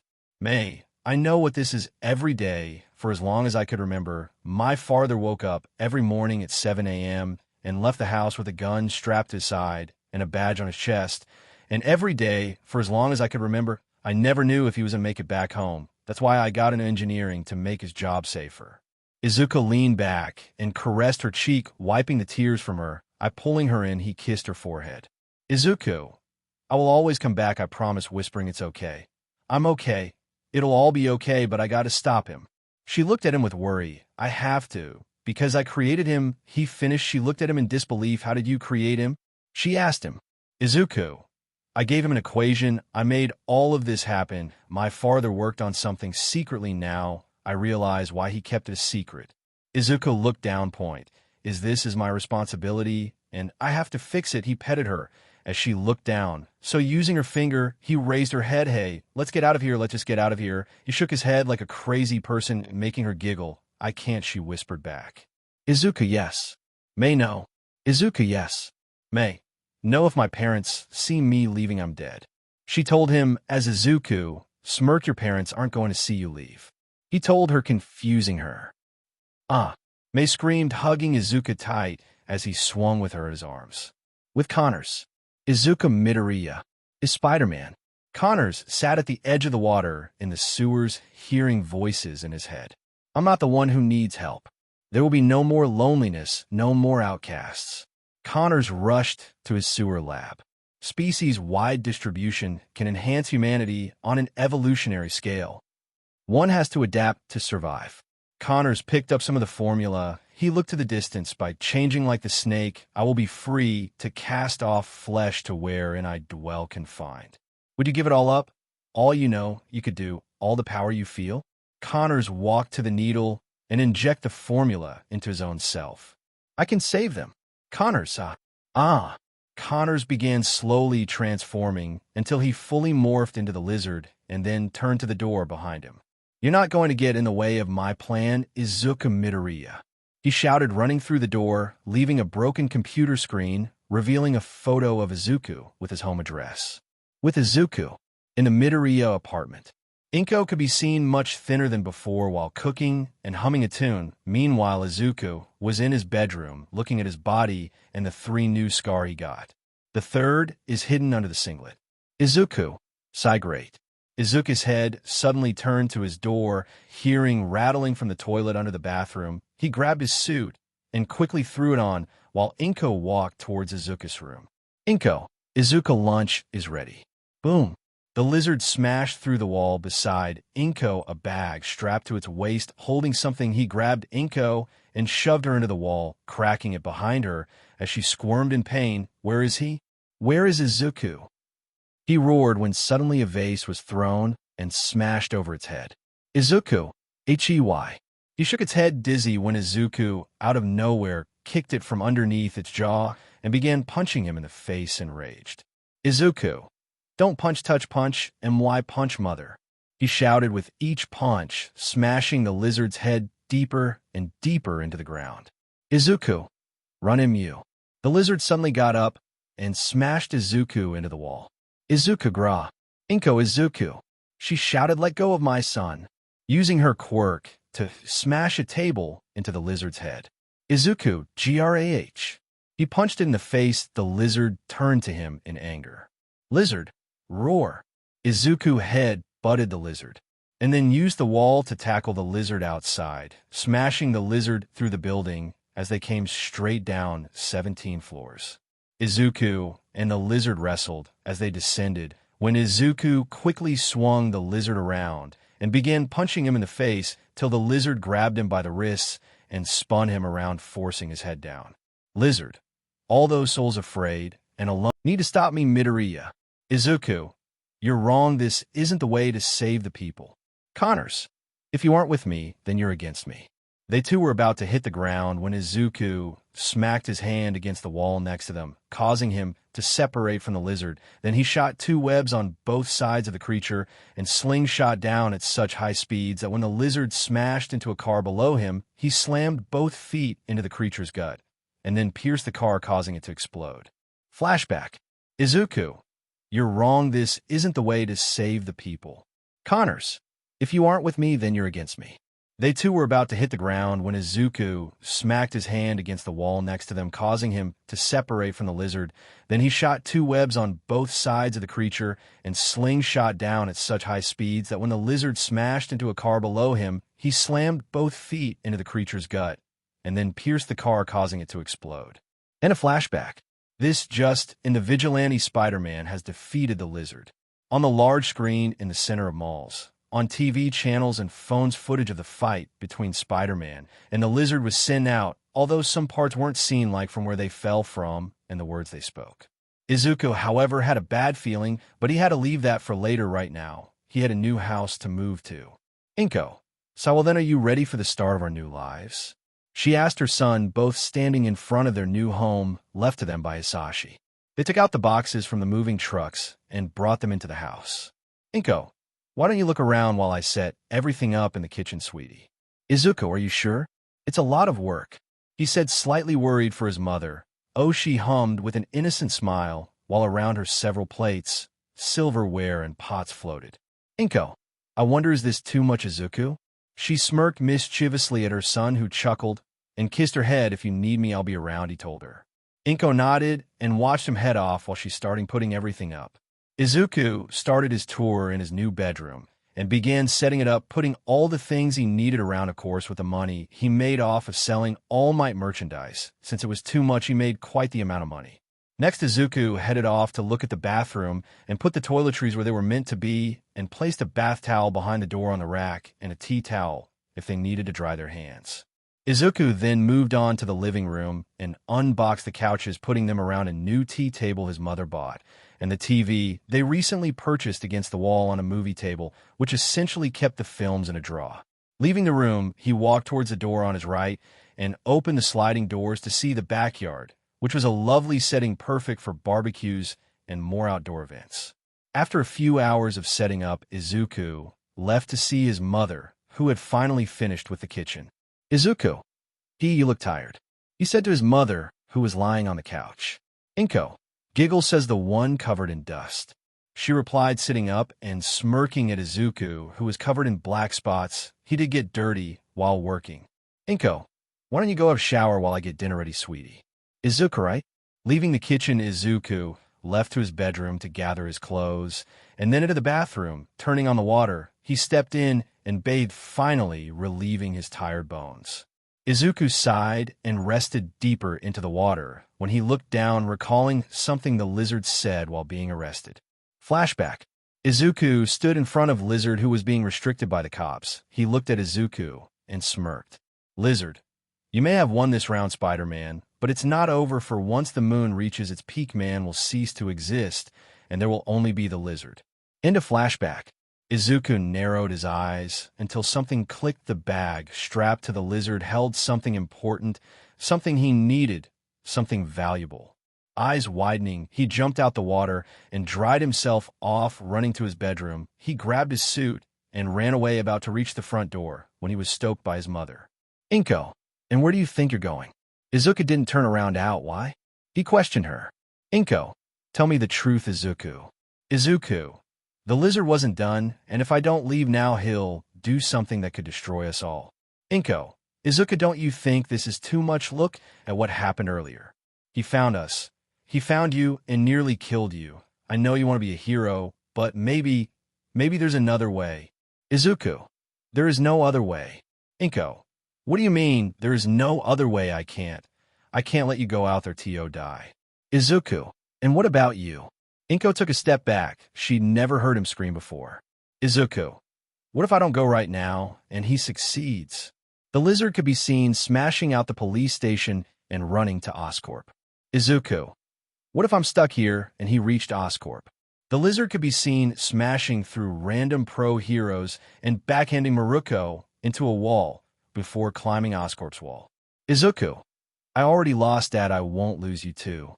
Izuku opened the door and took a step forward to exit the house when he felt arms wrap around him. Please don't leave me alone. Inko began crying, and Izuku felt her tear stains wet his back. Izuku, I'll come back, Mom. Izuku finally left, leaving his mother to cry worriedly as he swung away. I'll come back and hug you. I'll come back and never let go. I'll come back and never leave you alone again, I swear, Mom. Time skip. Izuku swung through the city, firing his webs, and being followed by police cars and several pro heroes, with a police helicopter on his tail. Mr. Hatsumi, who was sitting in the copter, went on the comm system and said, "Stand down now, or we'll open fire. You are surrounded. There is no escape." Izuku, however, didn't stop. He kept going forward. SWAT busted onto the roofs and aimed their guns for Izuku, firing taser darts and missing each shot when as soon as he turned a corner, he was blinded by a helicopter. And shot in the chest, ARGH. He screamed in pain, falling down, crashing into a car windshield, breaking it, and making the car stop immediately as he skidded across the ground, coming to a stop on his back. SWAT came down to ground, and so did the helicopter. Pro heroes surrounded him, the widely known ones being Kinnui Woods, Death Arms, and MT Lady, who was in her giant form. SWAT, we got him. Mr. Hatsumi approached Izuku and grabbed him by the mask to pull it off when Izuku grabbed him by the wrist and pushed him back by hitting his chest with his palm. SWAT fired at him, but Izuku backflipped, causing them to miss, and cross-fired webs into two pro heroes' faces, pulling them to him. He spun around, causing them to clash into several cops. Kamui, I've got you. He launched a large flood of roots at Izuku, who crouched down, dodging them all, but one made a clean cut on his mask, tearing a quarter of the top, revealing his hair and eye. But Izuku fired a web shot at his feet, pulling them and making the pro fall down. Death Arms roared in anger and charged, bring down his fist on Izuku, who grabbed them by the wrist, pulling the fists apart, shocking Death Arms. Izuku head butted him and then punched him in the face, sending him crashing into a police vehicle. MT Lady, come here, bub boy. She grew to her giant form and tried grabbing him, but he jumped on her hand and ran up her arm. MT Lady, EW, get him off me. She began smacking her body parts to get him off when he reached her head and jumped up on top of her head, shooting two webs on her giant arm. Izuku, hey, that's rude, weren't you taught some manners? He pulled her arm up, causing her to face palm hard and fall backwards, landing on other SWAT members and pros, taking him down. Landing on the floor in front of the shocked pros about to jump away when Hatsumi stopped him. Mr. Hatsumi, freeze down on the ground. Your hands behind your head now. Izuku slowly turned around with the helicopter light on him. Midoriya, he said in disbelief. Izuku, he's headed to Oscorp, and if I don't stop him soon, we're all going to die, Yumi-May. Izuku slowly approached him, making the man slowly lower his gun. Finally, when Hatsumi stopped the threat of shooting him, Izuku ran to the side and jumped off the broken car. He crashed into launching a web onto a building. He swung away when one pro hero raised his hand with his fingers shaped like pistols. Hatsumi, hold your fire. He shouted when the guy had fired 5 shots. 2 landed in Izuku's arms, 2 in his thighs, and 1 through his side arc. He screamed in pain, falling onto a roof, building rolling, but he got up again and kept running, leaving the bleeding in his wounds. With the lizard. A news copter followed the lizard with its light as he climbed the Oscorp building, using his claws to jump higher and higher. Reporter, well, guys, if I didn't see it, I wouldn't believe it. A creature at least as tall as All Might is climbing Oscorp Tower. This thing is clearly incredibly strong and agile. Let's hope whatever it's planning the heroes can stop it before time runs out. Back with Izuku. Izuku swung toward the building and crashed into it, falling down. He slammed into the roof, but before dropping, he stuck himself to it and looked at Oscorp, not that far away. Izuku, F it, he said in pain. With Inko. Inko sat on the couch. Reporter. This just in, all of Japan has been ordered to evacuate quickly. You have to move out immediately. We do not know where All Might is, and no one has been able to come close to stopping the lizard. May God help us all. Inko, be careful, baby. With Izuku. Izuku could be seen climbing on top of a building, his conscience slowly slipping. With the wild cats. The team, and Koda especially, were watching the screen on their agency. Reporter. What's this? Spider-Man seems to be heading towards Oscorp. He's injured and barely hanging onto his strength, yet still fighting for us. So let's all hope he makes it. Mandalay. That's the guy who saved Koda. Koda, please. They all turned to Koda, who was tearing up, seeing his hero hurt and barely standing. Please help him, he begged them. Mandalay. Tiger, you're still friends with that crane operator, right? Tiger. Of course, why do you ask? Mandalay. Call him up, we need his help. Tiger. Roger. With the firefighters. Tamaki. Come on, let's help Spider-Man. Firefighters, right? With Izuku. Izuku, come on. He jumped from one building to another, but couldn't make it and fell down onto a car. Some of the people running stopped and looked at him, pushing his body to get up. Izuku, I need to get up. He pushed himself a few inches before falling back down. When he felt someone push him up, he looked and saw a small kid, and then another man helped him, and another. Everyone around him helped him stand up. When Izuku saw fire trucks and cranes moving to give him a clear way to swing to Oscorp. Random, we need you, Spidey. Random, please help us. Random, you're our hero, Spider-Man. Izuku looked at them all and pushed himself to move forward. Reporter, unbelievable. It appears the people are placing their hopes on the vigilante. It truly is a miracle. Izuku hopped twice forward when he felt the child pull on his leg. Looking down, he saw a little girl. Girl, will you beat him, Spider-Man? Izuku looked at her for a moment before crouching and petting her head. Don't you worry about me. I'll protect you all, I promise. Now, go to your mother. The girl nodded and ran to her mother's side. Standing up, Izuku clenched his fist and glared at the cranes belonging to the city and firefighters. He took 2 hops forward before running forward. He slowly gained more speed, feeling his strength returning, before he jumped up and launched a web at one of the cranes. Swinging into action, he moved faster and faster through the buildings, the people, the country itself cheering him on. Izuku thoughts. No matter what happens, I will save you all. With the lizard. The lizard finished preparing his bomb and added the mutagen into it. Its bright green glow illuminated his green scales. Machine. Lizard virus optimized, countdown sequence activated. The lizard smiled with glee. This virus would cause all the people in Japan to develop a cancer-like disease, killing them from the inside, and to save Theme Cell they would go to him for a cure, and that would be the success. He was looking for a way to turn the people of Japan and then the world into lizards. Suddenly a web was fired onto the building. Spider-Man swung himself around the pole, kicking the lizard in the chest with both feet, causing them both to come crashing down onto a large light on the roof floor, breaking it. Roar! The lizard tried slashing Spider-Man with his claw, but Spidey dodged the attack and fell out the light. Rolling away, the lizard jumped out and tried slamming his fists into him, but Spider-Man dodged again, only for the lizard to grab him by the foot and throw him off the building. But before he fell to far down, he fired another web to swing himself into the building and climb. Reaching the top again, the lizard came back holding a large tank of nitrogen dioxide and threw it at him, but he missed, causing it to break apart and freeze a small bit of the glass. Spider-Man crawled to the side, followed by the lizard, who kept trying to kill him, when Spidey fired a web shot onto the lizard's face, blinding him and making him move back. When he came back, Spider-Man was nowhere to be seen, when suddenly he came back, sending a fury of punches which resulted in the lizard being sent flying away. The lizard bounced back angrier than ever and rushed to Spider-Man, who launched a web between his feet and slid through them and attached himself to a beam about to jump away, when the lizard grabbed him by the feet and began smashing him into the ground left and right.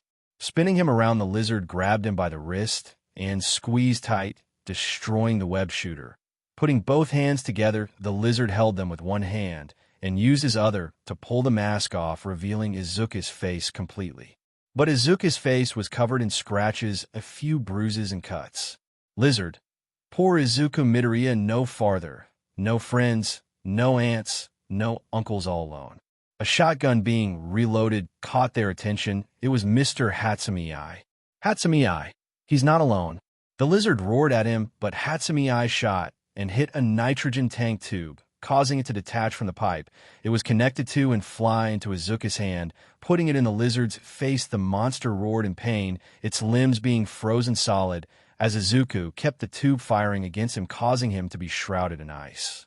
Hatsumi-ai continued firing, shooting off its claws, tail, arm, and parts of its leg. As it got too close, Izuku threw the tube into a hole of nitroglycerin tanks and kicked him into it.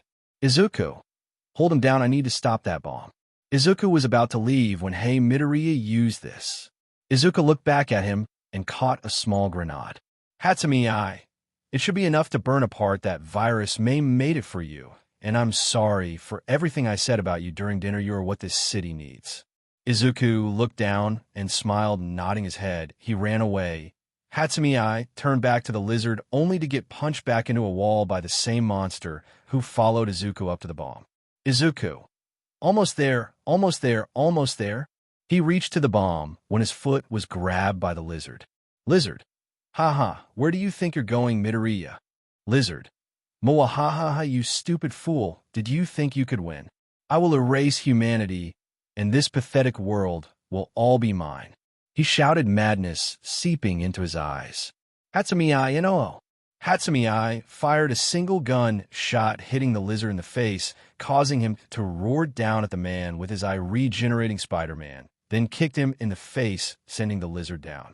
Spider-Man raced to the bomb, while a helicopter in the air recorded the entire thing. Reporter. Spider-Man's nearly reached the bomb, and he's kicked the lizard away. We're saved. Yes, Spider-Man. With the wild cats. Coda. Yes, Spider-Man. Cats, he did it. With the firefighters. The firefighters were all celebrating. Random. You the man, Spidey. Random. I always knew he was a hero. Tamaki smiled with a blush at the TV, watching Izuku tamper with the bomb. With Spidey, Izuku began entering a code into the machine. Machine. 54, code incorrect. 53, code incorrect. 52, code incorrect.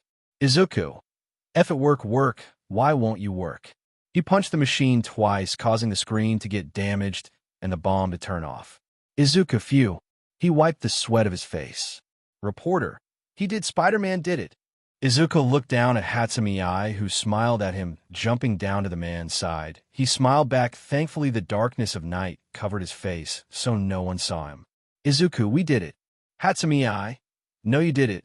Oh, right, I think this belongs to you.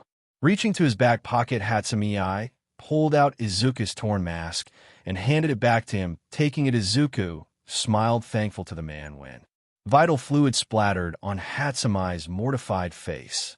Coda began crying, and the cats looked at the screen in terror. The people all stopped celebrating. Inko had her hand over her mouth. Spider-Man. Recap. Lizard. Moahahaha, you stupid fool, did you think you could win?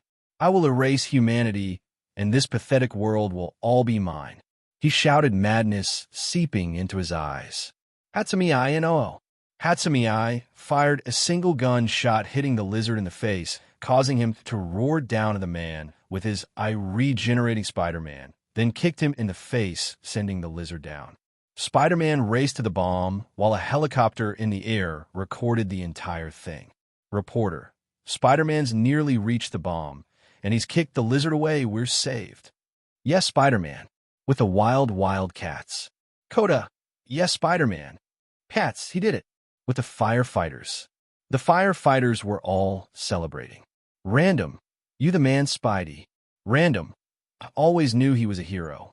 Tamaki smiled with a blush at the TV, watching Izuku tamper with the bomb. With Spidey, Izuku began entering a code into the machine. Machine. 54, code incorrect. 53, code incorrect. 5-2, code incorrect. Izuku, F it work, why won't you work? He punched the machine twice, causing the screen to get damaged and the bomb to turn off. Izuku, phew. He wiped the sweat of his face. Reporter, he did it, Spider-Man did it. Izuku looked down at Hatsumi Ai, who smiled at him, jumping down to the man's side. He smiled back. Thankfully, the darkness of night covered his face, so no one saw him. Izuku, we did it. Hatsumi Ai, no, you did it. Alright, I think this belongs to you. Reaching to his back pocket, Hatsumi Ai pulled out Izuku's torn mask and handed it back to him. Taking it, Izuku smiled, thankful to the man when vital fluid splattered on Hatsumi's mortified face. Koda began crying, and the cats looked at the screen in terror. The people all stopped celebrating. Inko had her hand over her mouth. Spider-Man. End of recap. The lizard's tail, sharp as ever, had gone through Izuku's chest, his vital fluid spraying out. Spider-Man was in the air, holding the point of the tail that had pierced through him. Hatsumi Ai, Spider-Man. The lizard swung Izuku off the building, sending him flying down. Hatsumi Ai, you monster. He sent a fist to the monster's face, but the lizard caught it and broke his arm. Argh. He screamed in pain as he was thrown into a wall and knocked out. The lizard climbed to his bomb that was deactivated and pulled it off. Machine. Countdown commencing. 10, 9, 8. Lizard. Now the world will be mine. The people were crying. There was no hope left. This was it. All of Japan, and then the world would be taken over and be either killed or turned into a monster. This was Endgame. Reporter, this is it, Spider-Man. Our masked vigilante failed, and I'm afraid to say this is the end. Wherever you are, All Might, please help us. Fwip. Reporter, I don't believe it. There's no way. It's him. Izuku. Hey, Lizard, suck on this. Lizard. UGH. The lizard was sent skidding across the ground, and then through the wall Hatsumi Ai had crashed into. Spider-Man. I'll talk about an entrance. Spider-Man had webs on his chest covering his wound. As he limped to the bomb on the ground, picking it up, he held it tight. The countdown had reached 5, so he looked to the edge of the building. Reporter, what's this? Spider-Man is up to something. Could he have an idea on how to save us? Spider-Man moved forward, limping. Before picking up the pace, started a sprint. He leaped off the building and dived straight down, and then he spun around, firing 2 web lines, one onto Oscorp and another on a random building. Nearly reaching the roads, he was launched up at high speeds when the lizard jumped onto him, digging his claws into Izuku's chest wound and back. Izuku, Argh. He screamed in pain. Lizard, if I'm to go down, Spider-Man, you're coming with me? Machine. Countdown sequence 5 for 3, 2, 1. Countdown complete. Virus activation commencing. The bomb was set off, causing a large explosion of green. The entire city looked into the air at the aurora-like skies. Lizard. Ha ha ha. I've won. Izuku. Hey, Lizard. His suit was being burned, and so was his skin, but with the last of strength which he could possibly muster, he pulled out the bomb given to him by Hatsumi Ai and turned it on. Lizard. Huh? Izuku, I win. Showing the bomb, the lizard's eyes grew wide in shock. No. He shouted when, boom, closing his eyes and being hidden by the bright light of the explosion, Izuku smiled as the bomb was triggered, burning the green skies apart and causing a large explosion. The reporter screamed as the helicopter was blown away, and the people covered their faces as the strong winds blew past them. After a few seconds, the effects of the blast died down, and everyone looked back to the screens as the helicopter regained balance. Reporter, here we're back live and looking for any signs of movement, but I don't see him. I don't see Spider-Man. From the smoke, something blasted out, covered in smoke, and crashed into the ground. Reporter, wait, we see something. Zoom in. Slowly, the smoke cleared out to reveal Spider-Man, standing tall with his fist in the air, his entire body covered in W, on his suit torn apart, and blood flowing down his fist, and before anyone knew it, the entire Japan roared with applause. Reporter, he did it. Spider-Man did it. This is amazing. For the first time in history of Vigilante, someone with no official hero standing has saved our entire country. This is a momentous occasion, one that will go down in history as the birth of our hero Spider-Man. Izuku swayed back and forth before falling over, but catching him was Mr. Hatsumi-ai. Hatsumi-ai, you did good, kid, real good. I'm sure your family would be proud.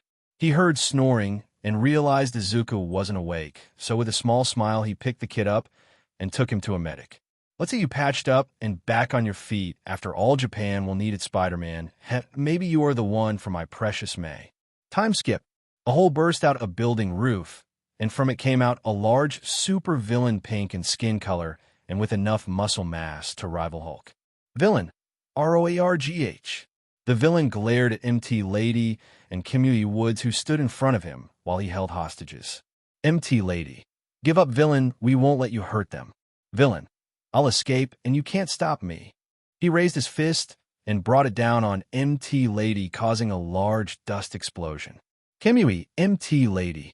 The smoke cleared out, revealing MT Lady not there and a large crater. Villain. Looks like I pulverized her, haha. Kimui, you monster. He cried when. Hitting you, mother, ever teach you not to hit a lady? The two turned to where the voice came from, and their eyes widened in shock. A crimson red and sea blue suit, the design of spider webs from his arms, and lenses of pure white surrounded in black there. He stood in all his glory, Spider-Man. Spider-Man, hey there. In his arms, he held the blushing MT Lady. Villain, Spider-Man, RAGH. He was about to charge at Spider-Man when he shot a web shot at the villain's face, blinding him. The villain roared in pain, causing him to let go of the people and rip the web off his eyes. Spider-Man, Yup. Spider-Man came down with an axe kick, sending the villain straight into the floor, knocked out. Spider-Man backflipped and looked down at the dizzy MT Lady. He didn't hurt you, did he? Spider-Man asked her, making sure she was okay. When MT Lady came to, she realized where she was and became bright red, so all she did was nod. Kamui, Spider-Man, you're under arrest for obstruction of justice, interfering with hero business, and vigilantism. Drop MT Lady now and come peacefully. Spider-Man. Let me think, Chief. Nope. Shooting a web at Kimui with his right hand, Kimui was launched back into a car upon impact of the web shot and stuck to the vegetable. Izuku. Well, I'll see you later, MT Lady. Placing her on the floor, softly Spider-Man ran away and launched himself into the air, swinging away with MT Lady following him with her eyes. MT Lady. Saiwata man. Kimui, help me, he said, struggling to free himself like a child. With Izuku. Izuku swung through the air. It had been 2 weeks since his heroic act, and more than half of Japan knew about him as Spider-Man. He was a hero to many, but a menace to some. Izuku looked at a large billboard to see J. Jonah Jameson with his angry face talking about him. But other than them, he was living the life of his dreams. Ring, ring. Looking down, Izuku took his phone out his pocket and answered. Hello. Time skip. It was currently nighttime, and Izuku had finally arrived at the beach he cleaned. Izuku. Izuku turned to where the voice came from and saw Mei running to him. Izuku Mei. Mei Izuku. Izuku Mei. Mei Izuku. Izuku Mia. Mei tackled Izuku down a hill of sand, stopping on a flat land of sand. Izuku. Mei, that hurts. He complained in pain before feeling her tighten the hug, and then the sound of sniffing. Izuku Mei. Mei, dummy, dummy, dummy, dummy. She shouted, pushing herself up to show Izuku her tears. Mei, I saw you nearly die. I saw you fight the lizard. I saw you bleed and keep fighting. Why couldn't you just give up? Izuku didn't respond. Mei, did you even think about how I'd feel seeing you nearly die? Izuku raised his hand to her face. Mei, or did you just not care? Izuku's hand gently placed itself on her cheek and wiped the tear drop from her eyes, and with a smile he leaned up and kissed her forehead, making her blush. Izuku, it's not that I didn't care, not even close. Leaning back, Izuku showed her his warm smile. Izuku, it's because if I didn't keep fighting, I would have lost you. Mei looked at him with shock before moving close to his face, and he moved close to hers, their lips about to press against each other. And as they got closer, they felt each other's warm breath, and then, boom, an explosion echoed around them. The two turned to look at the city with fire burning bright. Izuku, may I? Mei pushed her finger against his lips. Don't worry about it. Now go be Spider-Man. But before that, I have one thing to tell you. Izuku cocked his head to the side when he felt a warm paw of soft lips gently pressed on his cheek. May, you're my hero muscles, and I'll miss you while I'm at UA. Izuku blushed bright red before he got up and ran off, leaving May watching him. Stay safe, bug boy, she whispered. With Izuku, when I was a kid, I wasn't gifted a special power. Izuku could be seen running on a rooftop, ripping open his button-up shirt, revealing the Spider-Man suit under it. And I believed I wasn't special like everyone else.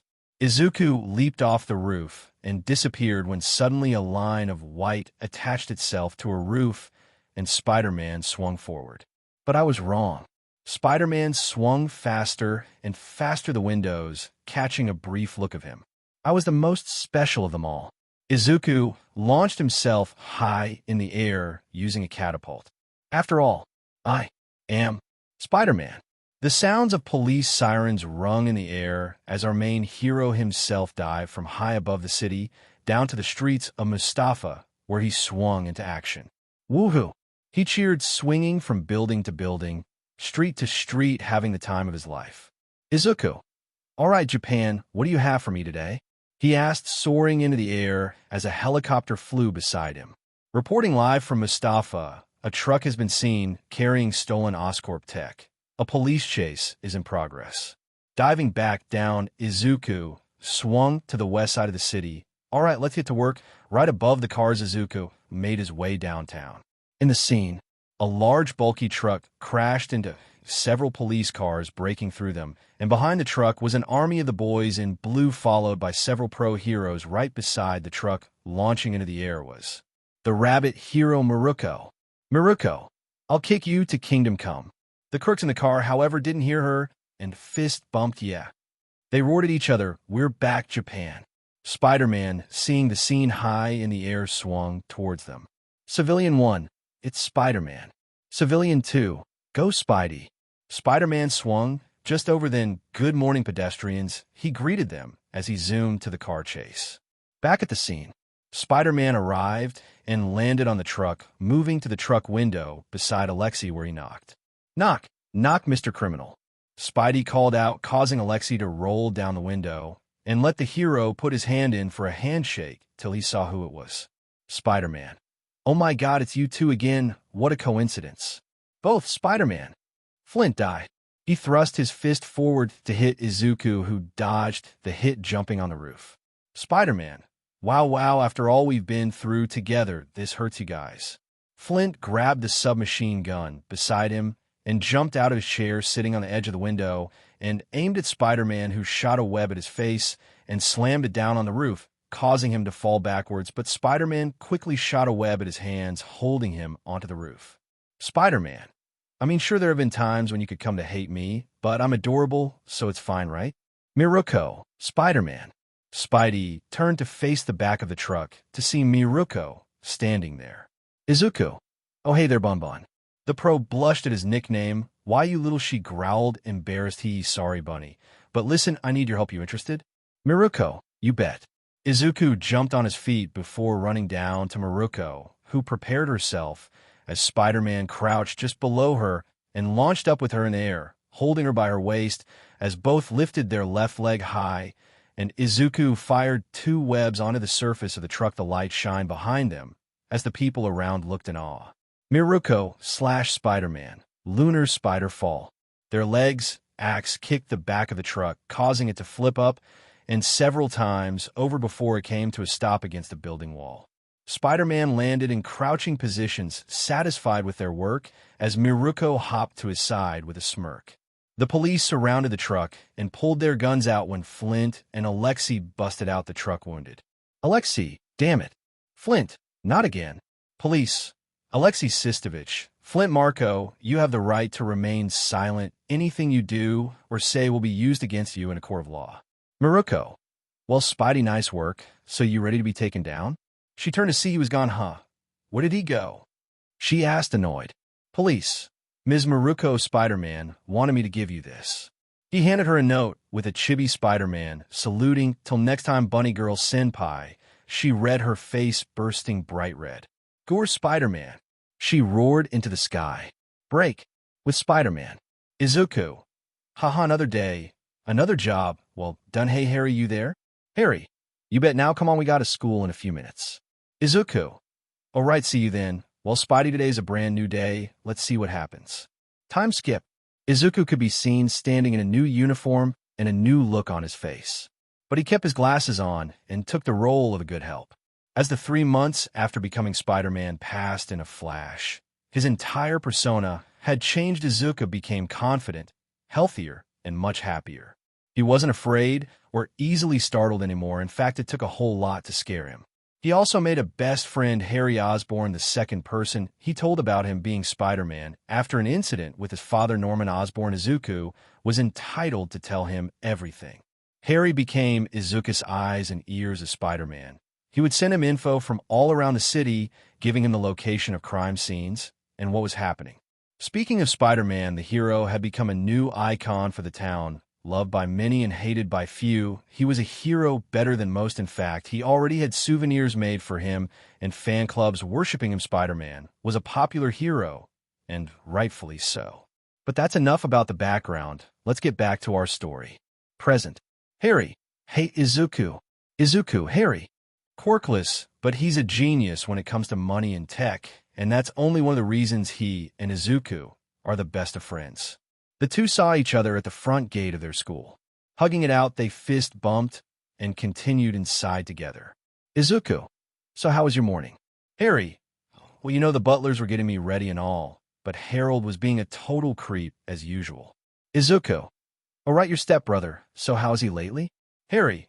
Well, you know, he's obsessed with Spider-Man. Apparently, the only way to heal his body is to inject himself with Spider-Man blood. Izuku. So he just doesn't understand the consequences if I were to give him my blood. Harry, you're telling me the guy has a massive obsession with you. Izuku. Yeah, anyway, we're here now, so let's enjoy our first day back to school. The students began gasping and murmuring. Oh my God, it's the president, look. Hey, she's approaching Midoriya. Well, we all know how this is going to end. Hello again, Midoriya. Osborn. Izuku and Harry stopped walking because of the two people in front of them. Izuku. Hello, Miss Shirtori, can we help you? In front of Harry and Izuku was the school president and her vice president. Sona Shirtori, her quirk is unknown, but from what's been seen of her quirk is that she can manipulate water. Other than that, it's a mystery. Tsubaki Shinra, her quirk is unknown, but unlike Sona, she can create a mirror of sorts capable of sending back attacks. That's all that is known of her strange abilities. Sona smirked at Izuku. What's wrong? I'm just here to greet a friend, she said, approaching Izuku flirtatiously, making him blush as she traced her finger up his chest. He's more ripped than it shows, she thought to herself. Meanwhile, Tsubaki's eye was twitching with crossed veins over her head. Miss Sona, please get back to the point, she demanded of her president, who giggled and took a step back, crossing her arms. Sona. Yes, I apologize now. Then I just came to inform you of the upcoming decathlon. You and your club will be going in Washington. You are prepared, right? Izuku. Yes, of course, I am. Sona. Good-o. And one more thing, I'm coming too, so make sure you're on your best behavior, Kay. She said before walking away with a sway in her hips, while Izuku followed her with his eyes till he felt Harry elbow him in the side. Izuku, ow. Hey, what? Harry. Seriously, dude, you're flirting with Sona Shirtori, the president of the student council. Izuku in? Harry. So, dude, let's just go. Izuku shrugged and walked with his friend to enter the school. Time skip. Izuku sat in class with Harry listening to the teacher talk when his spider sense went off. So he looked around the classroom in a hurry, causing Harry to look at him with confusion. Harry. Hey, dude, you okay? Izuku then felt it again and turned his head to the door, which opened to reveal a girl so beautiful the entire class, even the girls, couldn't look away. Even the teacher was awestruck, but no one more than Izuku. Teacher. Cough, cough, class, I'd like you to meet the new student Komi. Please welcome her with open arms. Komi, your seat is next to Izuku Midoriya. Class, yeah. The entire class erupted in cheer as she walked and sat beside Izuku, who continued staring when he heard Harry mumble, "Lucky one, why is it always you?" He looked over to Izuku, who had a smug expression. Harry thoughts, I'm gonna kill him. Izuku chuckled when he heard the seat beside him move, so he turned to face the girl and greet her. Izuku. Hi, it's nice to meet you, I'm Izuku. He stopped talking cause she began to glare at him intensely. So he just raised an eyebrow. He knows when someone has any malicious intent, his spider sense made sure of that. So he knew she didn't have any ill will against him or anyone, so why? Why did it go off earlier? He wondered to himself. Student 1. She smells like heaven. Izuku closed his eyes as he spoke to himself. Izuku's thoughts. This girl Komi looks like she's already the most popular girl in school. Sure, I may be lucky that I'm next to her, but I think this is a bit overboard. He opened his eyes to see the entire class already hating him. Student 2. When he mysteriously disappears somehow, then I'll be the one to sit next to her. Izuku thoughts. Well, what a way to start my year. Harry was snickering in the background.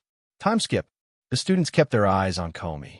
Komi was writing down the teacher's instructions, as did Izuku and Harry. Komi took her left hair strands behind her ear while being recorded by a student. Teacher. All right, gym class tomorrow. Write your name on your shoes and clothes so as to not get mixed up.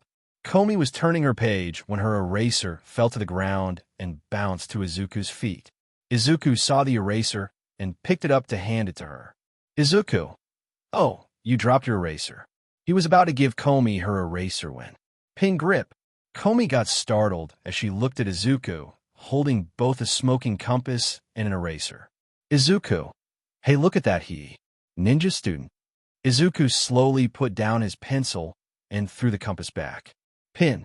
The compass flew faster than the guy's quirk launched it. It grazed his cheek and pinned itself into the wall behind him. The ninja student didn't dare to look in Izuku's direction. Izuku sighed and gave the eraser back to Komi right next to her notebook. Komi slowly shifted her gaze towards her eraser, which had the name Moon. Komi released a breath and then looks at Izuku. Komi, tremble, tremble, tremble. Izuku looked at her and smiled. No worries, he said, shocking her, but also making her blush from his kind smile. Izuku turned back to his paper and continued writing. Komi, who was still a bit shocked by his understanding her without her saying anything, looked at his writing, making her eyes shine in awe. His writing was perfect and neat, but Izuku was writing down every word fast. Komi tuned back to her pencil and started to write down the notes as well. Time skip. Izuku thoughts. So I still don't get why my spidey sense went off when Komi walked in. Could it be that she was so pretty it was dangerous, or maybe it was something else? Suddenly, students from other classes ran into the classroom towards Komi, scaring Izuku. Izuku thoughts. HH. What do I do? He turned to Harry, who was freaking out, before quickly drawing something in his notebook and showing to Izuku the word possum. Brilliant. He puts his head on his desk and pretended to sleep, but he accidentally fell asleep due to exhaustion and lack of sleep. Why can't I? I can't talk in front of anyone anymore. Who is this beside me? Izuku thought, waking up. Why can't I talk to him? Izuku's thoughts. This voice is so beautiful. Izuku opened his eyes to see Komi holding a little black cat doll. Komi. Izuku thought, acting asleep till he heard. Komi meow. Izuku jumped up. Komi also looked at Izuku, frozen as well. An awkward silence filled the air. Izuku and Komi were staring at each other, expressionless. Izuku. I didn't hear that. He said, sweating nervously, so Komi just did one thing. Dash. Komi dashed out of her seat and ran to the door. Izuku quickly reacted, knowing the reason for her communication problem. Izuku. Hey, wait. Komi. Izuku's thoughts. I understand you. The pain you feel, not being able to communicate, that's why. Izuku. Komi. Are you bad at talking to people? Komi heard his question and stopped. Izuku thoughts. I want to help you. Izuku. I'm sorry if I made you feel uncomfortable. Komi turns around and faced Izuku. Komi, who? Izuku. Komi, relax, please. Komi slowly stopped trembling and nodded at him.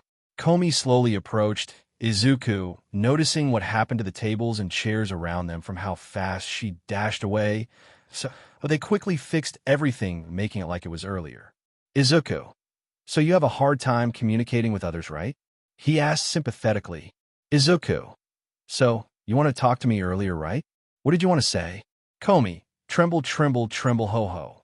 She repeated what she did earlier. Izuku thoughts. This isn't going anywhere. There must be some way for her to communicate with me. Izuku thought a bit and looked at the board where Komi's name was. Wait, that's it. Izuku, Komi. How about you write what you want to say to me on the board? Komi was very happy with the idea, and cat ears popped out of her head as she ran to the chalkboard. Komi Shuko, her quirk Nico Komi, can create cat ears and a cat tail and even see in the dark like a cat. She can also control felines of any sort. Komi is also capable of growing her nails till they're as long as daggers and as sharp and durable. How did you figure it out? That I'm bad at holding a conversation? Komi wrote down her question. Izuku. Well, it was when I said hi to you. You didn't say anything back, and when I returned your eraser, you began shaking. Hold on, has no one noticed this about you before? He asked, shocked. No, she wrote. Izuku, I see. Komi, tremble, tremble, tremble. Komi freaked out when Izuku's stopped speaking. Ring, ring. Komi. She jumped at the sudden call. Izuku, huh? He looked at his phone to see the spider signal, which was a chibi version of his head. Izuku. Wait a sec, I'll be right back. He was about to walk out of the room when he felt his right elbow sleeve grabbed. Izuku turned back to see Komi holding his sleeve while looking down embarrassed. Izuku stopped with a little smile appearing on his face. So pressing over the face, the ringing stopped. Some other heroes can deal with it, he said to himself. Izuku. Sorry, Komi, I'm not going anywhere, okay? She just nodded to answer him. After a few seconds had passed, Komi began writing something on the chalkboard. Izuku had his arm crossed while holding his chin with his right hand. Izuku's thoughts. I wonder what it was she wanted to talk about. Komi, light gasp. Komi stopped writing. While looking down, she stepped aside so he could see her writing. I wasn't able to eat lunch today. Izuku's expression turned to worry and concern. Izuku, you must be hungry, right? Komi just started to write again, and when done, she stepped aside. I really want to talk. Izuku stared at those words with a monotone glance. Komi started writing again. Being in front of people makes me nervous. I froze up and I get really scared. But I still wish I could talk to people. She wrote. Izuku looked down. She reminded him of himself. Whenever I approach them, they get nervous or faint. I don't blame them. Who would want to talk to someone like me? Komi finished her writing as she went gloomy. Izuku clenched his fist. He knew that lack of self-confidence very well. When I was in junior high, it was so hard eating lunch all by myself and seeing everyone else talking and laughing for 3 years. I tried to start conversations, but my voice never came out. She gripped her chalk tightly, breaking the chalk. No matter what I did, I was never able to talk to anyone. What should I do? How should I start a conversation? What do I do after that? What if I get rejected? What topic should I pick next? What if they think I'm boring? What if my smile looks weird? What am I supposed to do? Crack. Komi's chalk broke in half. She held onto the table to keep herself standing while her hands were trembling. Komi was breathing really fast. Seems like she was holding her breath when she was writing on the board. After a bit, Komi continued writing. I wanted to ask if you'd like to eat together. Was written on the board. Komi started sniffling. It seemed like she would break down. Izuku's worried face turned serious. Izuku's thoughts. So she just wants to talk and make friends but can't. Komi isn't some sort of goddess. She's like everyone else. Izuku got closer to Komi and tapped her shoulder, startling her a bit. You okay? He asked with worried. Komi turned to Izuku and revealed she was hiccuping. Komi was holding her breath for way too long. She held her breath too long. Komi quickly began writing again. I'm sorry. Izuku, it's okay. He said, smiling at her. Komi relaxed a little and started writing again. I just feel so frustrated I can't even greet someone. I can't talk about all the things I like what makes me happy, what makes me sad, what I'm proud of, what I'm embarrassed about, homework, what shows I watch, or even the weather. I'm sorry, Izuku, for all this. I'm sure I caused you trouble. Izuku. Trouble, but you didn't cause me any trouble, Komi. Komi turned to Izuku with a monotone yet concerned expression. She remembered everything that happened earlier with her and Izuku. Izuku. I've used it anyway, so don't worry about it. He said, reassuring Komi with a smile. But Komi was shocked again by him, saying he was used to it. Izuku. You didn't do anything wrong, so don't apologize, okay? He said while giving her a warm smile, making Komi's heart race.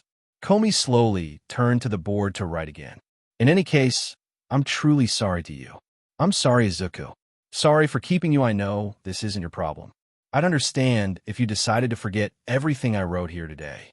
Komi used the eraser to wipe out all she wrote. Goodbye. Izuku remained completely silent.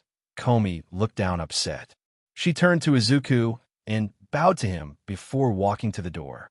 She stopped when she heard the sound of chalk being used to.